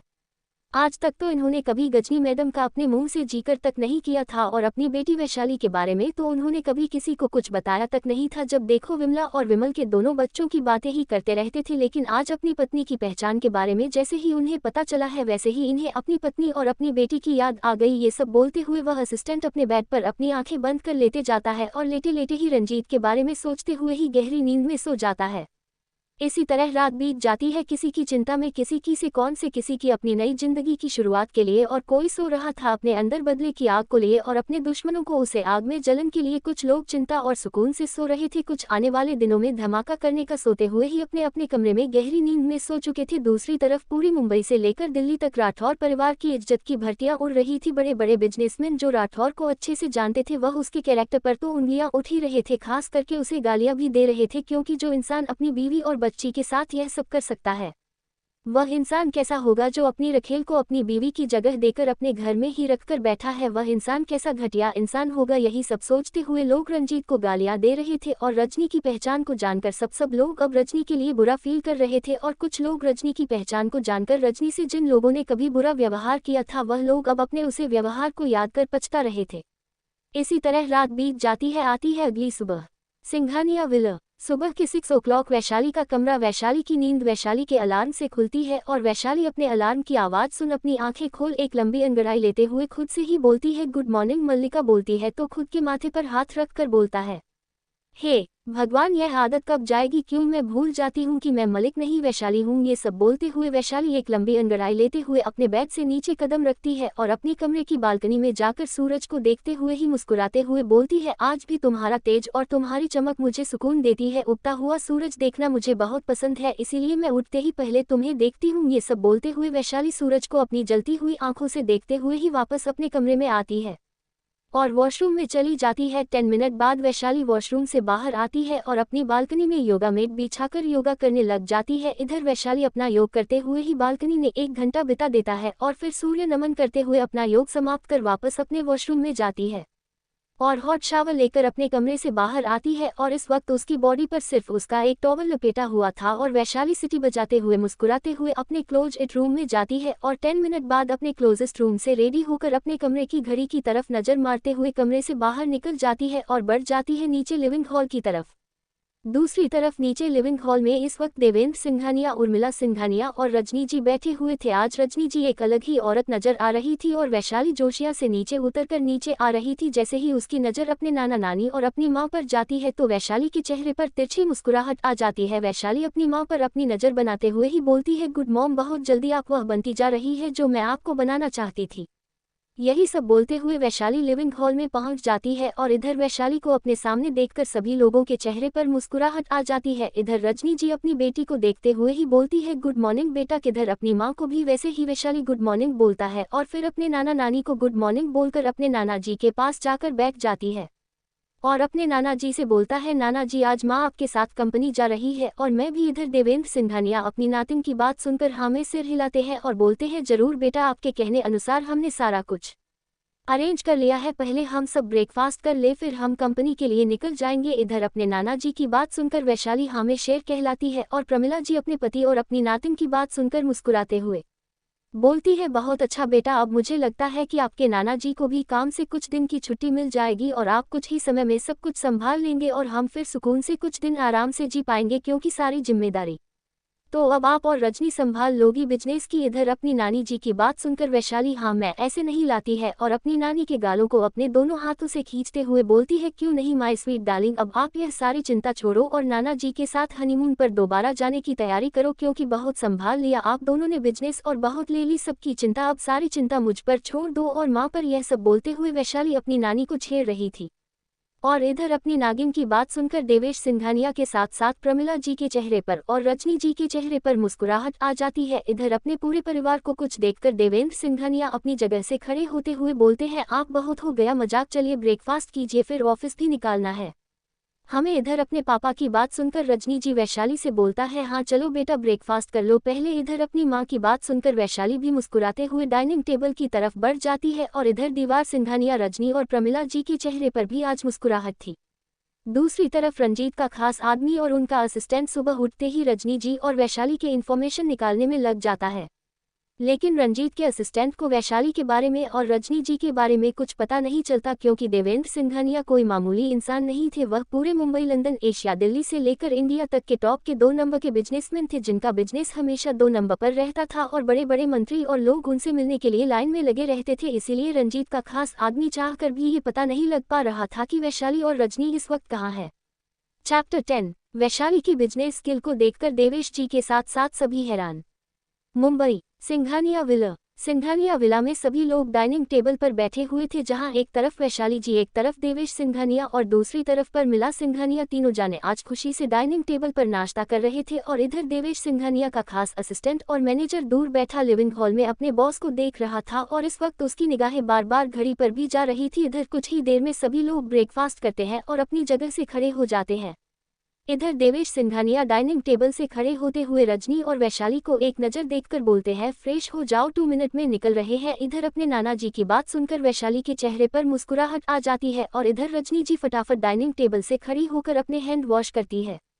और खुद के बालों को सही कर फटाफट लिविंग हॉल में आ जाती है। और इसी के साथ देवेश सिंघानिया अपने मैनेजर को गाड़ी रेडी करने का बोलता है, तो मैनेजर फटाफट बाहर जाकर बॉडीगार्ड की तरफ देखकर बोलता है बस बाहर आ रहे हैं, गाड़ियां रेडी करवाओ। मैनेजर के इतना बोलते ही सिर्फ बॉडीगार्ड फटाफट सारी गाड़ियों के ड्राइवर को एक साथ गाड़ियों को लाने का ऑर्डर देता है, तो सारी गाड़ियां एक साथ एक लाइन में आकर में गेट के आगे खड़ी हो जाती है। इधर देवेश सिंघानिया, वैशाली और रजनी तीनों एक साथ बाहर आते हैं, तो वैशाली के चेहरे पर अपनी फेवरेट गाड़ी देखकर मुस्कुराहट आ जाती है और वह बिना किसी पर ध्यान दिए सीधा रोल्स रॉयस में जाकर बैठ जाती है। और इधर देवेश सिंघानिया अपनी बेटी की तरफ देखकर वैशाली की तरफ देखकर बोलते हैं तुम्हारी बेटी तुमसे बहुत अलग है रजनी, मुझे ऐसा लगता है कि वैशाली बहुत टैलेंटेड और बहुत अलग इंसान है और इसका जो ठंड ऑरा है वह बहुत जल्द दुनिया के सामने आने वाला है। ये सब बोलते हुए देवेश सिंघानिया फटाफट इस रोल्स रॉयस में बैठ जाते हैं और एक तरफ रजनी जी आकर इस गाड़ी में बैठ जाती है। इसी के साथ देवेश सिंघानिया की गाड़ियों का काफिला फुल स्पीड पर उसे विला से निकल जाता है अपनी कंपनी की तरफ। दूसरी तरफ राठौर विला में इस वक्त सुबह सुबह ही हलचल मची हुई थी। कौशल्या राठौर सुबह सुबह ही विमला पर गुस्से से चिल्लाते हुए बोलती है विमला ये क्या है, तुम्हें ढंग से नाश्ता भी तैयार करवाना नहीं आता, सुबह सुबह भला कौन इतना हैवी नाश्ता बनावत है, तुम्हें पता है ना कि रंजीत को हैवी खाना डॉक्टर ने मना किया हुआ है, फिर भी तुमने हैवी ब्रेकफास्ट रेडी करवाया है। तुम्हारी जगह अगर रजनी होती तो रंजीत की हेल्थ को लेकर कभी भी इतनी लापरवाह नहीं होती। इधर सुबह सुबह अपनी सास की बात सुनकर विमला जी का चेहरा पीला पड़ जाता है और उनके हाथों की मुठियां बन जाती है। इधर रंजीत जी जब अपने प्लेट में सुबह सुबह नॉनवेज देखते हैं तो उनका मूड भी खराब हो जाता है और वो विमला की तरफ देखकर अपनी प्लेट साइड कर अपनी माँ से बोलते हैं प्लीज माँ, काल से मेरा ब्रेकफास्ट आप हेड शेफ से कहकर तैयार करवाइएगा। इतना बोल रंजीत अपनी प्लेट को साइड कर बिना खाना खा ही अपने घर से बाहर निकल जाता है। इधर अपने बेटे को खाली पेट जाता देखकर कौशल्या जी गुस्से में सारा खान टेबल से नीचे फेंक देती है और विमला के दोनों बच्चों को एक नज़र देखकर अपने कमरे की तरफ बढ़ जाती है। इधर विमल अपनी सास और अपने पति का बदला हुआ रवैया देखकर मन ही मन आग बबूला हो जाती है। विमल गिरे हुए खाने को गौर से देखते हैं और अपने दोनों बच्चों को देखकर बोलती है बच्चों तुम लोग खाना खाओ, इन दोनों की नौटंकी पर ध्यान मत दो। इधर अपनी दादी और अपने पापा को जाता देख दोनों बच्चे भी कुछ नहीं बोलते और अपना खाना खाना शुरू कर देते हैं। इधर विमला की आंखें गुस्से से लाल थी और उसकी आंखों में गुस्सा सिर्फ रजनी के लिए नजर आ रहा था और वैशाली के लिए। विमल गुस्से में ही अपने मन में बोलती है ये तुम लोगों ने अच्छा नहीं किया, तुम दोनों माँ बेटी ने जो मेरे बसे बसाई घर में आग लगाई है ना, इसका तो मैं तुम लोगों से हिसाब लेकर ही रहूंगी। पहले मुझे अपने इस बेवकूफ पति को अपने हाथ में करना होगा जिसके दिल में पता नहीं कहाँ से उसे कामिनी के लिए प्यार जाग गया। ये सब बोलते हुए विमला एक नौकर को बुलाती है और नीचे गिरा हुआ सारा खान साफ करने को बोल देती है। दूसरी तरफ रंजीत अपने ऑफिस के लिए निकल चुका था और इस वक्त उसके दिमाग में सिर्फ रजनी और वैशाली चल रहे थे। रंजीत गाड़ी चलाते हुए ही अपना मोबाइल उठाता है और अपने असिस्टेंट को कॉल मिला देता है। दूसरी तरफ से रंजीत का असिस्टेंट जो रंजीत के काम में लगा हुआ था और उसका दिमाग पहले से ही इस बात में टेंशन में था कि वह अपने बॉस का काम कैसे करे और कैसे उन दोनों माँ बेटी की इन्फॉर्मेशन निकलवाए, वह इसी चिंता में बिना नंबर देखे अपना फ़ोन उठा लेता है और गुस्से में बोलता है, यार मैंने कहा ना, बार बार फ़ोन करके मुझे परेशान मत कर, मुझे जो मेरे बॉस ने काम दिया है वह काम पूरा कर लेने दे। एक तो उन माँ बेटी की खबर नहीं मिल रही और ऊपर से बार बार मुझे फ़ोन कर रही है। इधर मैनेजर की बात सुनकर रंजीत जी गुस्से में बोलते हैं, ये क्या बदतमीजी है, तुम्हें पता नहीं कि तुम किसी से बात कर रहे हो। इधर फ़ोन की दूसरी तरफ से रंजीत की बात सुनकर मैनेजर के माथे पर पसीना आ जाता है और वह अपने माथे पर हाथ मार कर बोलता है, हे भगवान, मुझे लगा कि मेरी गर्लफ्रेंड मुझे बार बार कॉल कर रही है, उसी का ही फ़ोन होगा। ये सब बोलकर मैनेजर खुद को संभालते हुए बोलता है, सॉरी सर, मुझे लगा कि मेरे घर से फ़ोन आ रहा था, कहीं बार बार वही तो नहीं कर रहे हैं। इधर रंजीत मैनेजर की बात सुनते ही अपनी ठंडी आवाज़ में बोलता है, क्या पता चला है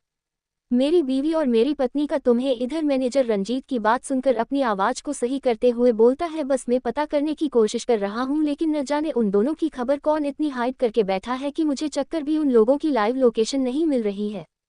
और ना ही ये पता चल रहा है कि रजनी मैडम और वैशाली मैडम इस वक्त है कहाँ और कौन से विला में रुकी हुई है। इधर अपने मैनेजर की बात सुनकर रंजीत गुस्से में फ़ोन कट कर देता है और अपनी कंपनी में पहुंचकर एक डिटेक्टिव को हायर करने का सोच लेता है।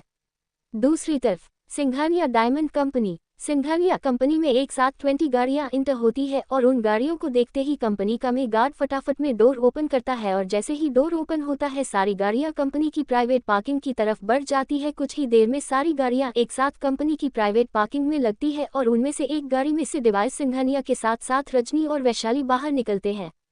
और इस वक्त वैशाली का और बर्फ की तरह ठंडा था और रजनी जी एक अच्छी बिजनेस वुमेन लग रही थी। दूसरी तरफ देवेश सिंघानिया का और भी बिल्कुल वैशाली की तरह ही था। इधर वैशाली जैसे ही गाड़ी से बाहर निकलती है तो उसकी ठंडी निगाहें चारों तरफ घूमती है और इधर वैशाली की ठंडी निगाहें जो बॉडीगार्ड भी खुद पर महसूस करते हैं तो उनकी रीढ़ की हड्डी तक कांपने पर मजबूर हो जाती है। और इसी के साथ वैशाली अपने नाना और अपनी मां के साथ कंपनी की तरफ बढ़ जाती है। अंदर कंपनी में देवेश सिंघानिया के मैनेजर ने सभी को इन्फॉर्मेशन दे दी थी कि आज बिग बॉस और 2 बिग मैं आ रही है, इसी कारण सभी आज चुपचाप अपने काम में लगे हुए थे। और इधर जैसे ही दे सिंघानिया अपनी प्राइवेट लिफ्ट से अपनी बेटी और अपनी नातिन को लेकर अपनी प्राइवेट फ्लोर पर पहुंचते हैं जहां उनका खुद का एक बड़ा ऑफिस था और दूसरी तरफ उन्होंने रजनी का भी बहुत बड़ा ऑफिस रेडी करवा दिया था और वैशाली का भी। इधर देवेश सिंघानिया लिफ्ट के जरिए अपने फ्लोर पर पहुंचकर सबसे पहले रजनी जी को बोलते हैं, आओ बेटा मैं तुम्हें तुम्हारा ऑफिस दिखा दूं। इधर रजनी जी अपने पापा की बात सुनकर मुस्कुराते हुए बोलती है, पापा मेरे लिए स्पेशल ऑफिस क्यों तैयार करवाया आपने, मैं आपके ऑफिस में ही काम संभाल लेती बैठकर। इधर अपनी बेटी की बात सुनकर देवेश सिंघानिया कुछ बोलने की तभी वैशाली अपनी ठंडी आवाज में बोलती है, मोम प्लीज अब आप एक बिजनेस वुमेन की तरह बन कर रही है, अपनी पहचान और अपनी काबिलियत को पहचानिए मोम। ये सब बोलते हुए वैशाली का चेहरा बिल्कुल ठंडा था और वैशाली की बात सुनकर देवेश सिंघानिया मुस्कुराते हुए बोलते हैं, तुम सही बोल रही हो वैशाली, तुम्हारी माँ अभी इस बात को समझ नहीं रही है लेकिन धीरे धीरे सब समझ जाएगी। इतना बोलते भाई सिंघानिया रजनी को उनके ऑफिस की तरफ ले जाते हैं और वैशाली को अपने असिस्टेंट के साथ वैशाली के ऑफिस में भेज देते हैं। इधर देवेश सिंघानिया का असिस्टेंट जैसे ही वैशाली के साथ उसके ऑफिस की तरफ चल पड़ता है तो उसे न जाने क्यों वैशाली के आसपास से बिल्कुल ठंडी आभा महसूस होती है जिस कारण उसे उसकी रीढ़ की हड्डी तक का कांपती हुई नजर आ रही थी। इधर दूसरी तरफ देवेश सिंघानिया कुछ ही मिनट में रजनी जी को अपने ऑफिस में ले जाते हैं और वहां पर जैसे ही रजनी जी इंटर करती है तो अपने ऑफिस को देखकर उनकी आंखें ऑफिस पर ही ठहर जाती है क्योंकि पूरा ऑफिस इंटीरियर डिजाइनर से डिजाइन करवाया हुआ था और यहां तक कि उनके ऑफिस की वॉल भी एक तरफ से शीशे की थी जहां से पूरा मुंबई शहर नजर आ रहा था। अपनी बेटी की निगाहों का पीछा करते हुए देवेश सिंघानिया मुस्कुराते हुए बोलते हैं, बेटा आप हमारे पूरे अंपार की इकलौती बारिश है और दूसरी बारिश हमारी नातिन है, इसीलिए आपको अब अपनी पुरानी जिंदगी की तरह ही जिंदगी जीनी होगी। अब आपको वैसे जिंदगी फिर से जीनी है जैसे आप अनमैरिड थी और जी रही थी। अब भूल जाइए अपनी शादीशुदा जिंदगी को और उसे ससुराल वालों को। आप कल भी एक प्रिंसेस थी और आज भी एक प्रिंसेस है। ये सब बोलते हुए देवेश सिंघानिया की निगाहें बिल्कुल ठंडी थी और इधर अपने पापा की बात का मतलब समझते हुए रजनी जी हाँ में सर हिलाती है और इस वक्त उनका ऑरा भी बिल्कुल अपने पापा की तरह हो गया था। दूसरी तरफ वैशाली अपने ऑफिस में पहुंचती है और जैसे ही अपने ऑफिस में कदम रखती है तो उसके चेहरे पर मुस्कुराहट आ जाती है लेकिन उसकी यह मुस्कुराहट बिल्कुल ठंडी थी। इधर देवेश जी का मैनेजर वैशाली की तरफ देखकर मन में ही बोलता है, पता नहीं इन मैडम से मुझे इतना डर क्यों लग रहा है, इनकी उम्र भी ज्यादा नहीं है। लेकिन उनकी जो आभा है वह किसी शैतान से काम नहीं है। ये सब मन में बोलते हुए ही मैनेजर वैशाली से बोलता है, मैडम क्या आपको ऑफिस में कोई कमी नजर आ रही है? इधर मैनेजर की आवाज में डर महसूस कर वैशाली मैनेजर की तरफ देखकर तिरछा मुस्कुराकर बोलता है, नहीं बिल्कुल ओके है। इतना बोलकर वैशाली अपने ऑफिस की किंग साइज चेयर पर जाकर बैठ जाती है और मैनेजर की तरफ देखकर अपनी ठंडी आवाज में बोलती है, आधे घंटे के अंदर अंदर प्राइवेट मीटिंग बैठवा और उसमें सारे अकाउंटेंट और कुछ खास ज्वेलरी डिजाइनर को बुलाओ। ये सब बोलते हुए वैशाली का और किसी क्वीन की तरह था और इधर वैशाली का ऑर्डर मिलते ही मैनेजर यस मैडम बोलकर फटाफट देवेश सिंघानिया की ऑफिस की तरफ बढ़ जाता है और वहां पर पहुंचते ही वह अपनी डरी हुई आवाज में बोलता है, बस आई एम कमिंग। इधर देवेश सिंघानिया मैनेजर की बात सुनकर यस बोलते हैं तो मैनेजर डरता हुआ रजनी जी की तरफ देखकर बोलता है, मैडम वैशाली मैडम ने अभी इसी वक्त आधे घंटे के अंदर अंदर इमरजेंसी मीटिंग रखवाई है और उसमें हमारी कंपनी के टोटल ज्वेलरी डिजाइनर और अकाउंट्स को भी बुलाया है। देवेश सिंघानिया मैनेजर की बात सुनकर सच में पड़ जाते हैं कि वैशाली ने आते ही ये सब क्यों किया है, लेकिन अपनी नातिन के स्वभाव से वह कुछ ही दिनों में वाकिफ हो गए थे कि उनकी नातिन के अंदर बहुत सारे टैलेंट है जिनके बारे में उन्हें अब पता चलने वाला था। इसलिए वह भी मैनेजर की बातों को सुनकर मैनेजर की तरफ देखकर बोलते हैं, जैसे वह बोल रही है वैसा करो। को अपने बिग बॉस का ऑर्डर मिलते ही मैनेजर फटाफट उसके केबिन से निकल जाता है कि तभी रजनी जी अपने पापा की तरफ देखकर बोलती है, पापा वैशाली को बिजनेस की क्या नॉलेज है? कुछ भी तो नहीं। और अपने 5 मिनट में वैशाली की बात मैनेजर को करने का ऑर्डर दे दिया और आपने एक बार वैशाली से पूछा भी नहीं कि वह सब क्यों कर रही है अपनी बेटी की बात सुनकर। देवेश जी टेढ़ा मुस्कुराते हुए बोलते हैं, शायद तुम्हें नहीं पता कि तुम्हारी बेटी कोहिनूर का वह हीरा है जिसकी चमक कुछ ही समय में पूरी दुनिया देखेगी और तुम्हें नहीं पता कि वैशाली क्या है और क्या नहीं, इसीलिए तुम सिर्फ देखा तो तुम्हें सब पता चल जाएगा। और वैसे भी अगर उसने यह मीटिंग बिठाई है तो जरूर कुछ कारण ही होगा। इतना बोल देवेश जी अपने ऑफिस में अपने काम में लग जाते हैं और इधर रजनी जी भी पूरे अकाउंट्स की फाइल चेक करने लग जाती है जो पूरे 6 मंथ की थी। दूसरी तरफ मैनेजर नीचे कंपनी में जाकर टोटल अकाउंट्स और में डिजाइनर को ऑर्डर दे देता है कुछ ही मिनट में मीटिंग हॉल में पहुंचने का। इधर अकाउंट्स के साथ साथ डिजाइनर भी खुद को तैयार कर 10 मिनट के अंदर अंदर अपनी फाइल्स और उधर से अकाउंट्स अपने 6 मंथ का टोटल पर्ची लेकर मीटिंग हॉल की तरफ बढ़ जाते हैं। कुछ ही देर में सभी डिजाइनर भी मीटिंग हॉल में आ जाते हैं और इधर वैशाली अपने ऑफिस में बैठी हुई ही तिरछा मुस्कुराते हुए बोलती है, जरा देखे मेरे नाना जी की कंपनी में कौन ईमानदारी से चल रहा है और कौन अपने लालच और धोखे से अपने परिवार को बढ़ा रहा है। ये सब बोलते हुए वैशाली के चेहरे पर तिरछी मुस्कुराहट थी और दूसरी तरफ कंपनी के मीटिंग हॉल में कुछ लोगों के चेहरे पर चिंता थी और कुछ लोगों के चेहरे पर अपने काम को लेकर टेंशन नजर आ रही थी। इधर देवेश सिंघानिया, रजनी जी और वैशाली एक साथ अपने फ्लो पर अपने ऑफिस से बाहर निकलते हैं तो देवेश सिंघानिया की तरफ देखकर वैशाली उनके पास आकर बोलती है, नाना जी मैंने जो मीटिंग रखवाई है उसमें आपको कोई प्रॉब्लम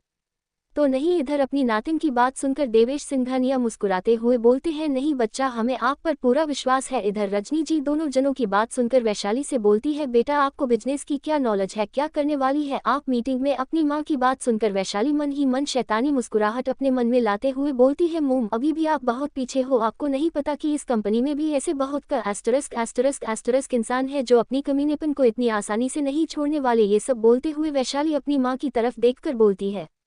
मोम प्लीज पहले आप मीटिंग हॉल में चलिए, आपको पता चल जाएगा कि मैंने यह मीटिंग क्यों रखवाई है। इतना बोल वैशाली बिना किसी पर ध्यान दिए अपने कदम मीटिंग हॉल की तरफ बढ़ा देती है और इधर देवेश सिंघानिया भी अपनी नातिन का और उसका बिजनेस के प्रति इतना लगाव देखकर कुछ गहरी सोच में डूबकर ही अपनी बेटी को लेकर मीटिंग हॉल की तरफ बढ़ जाते हैं।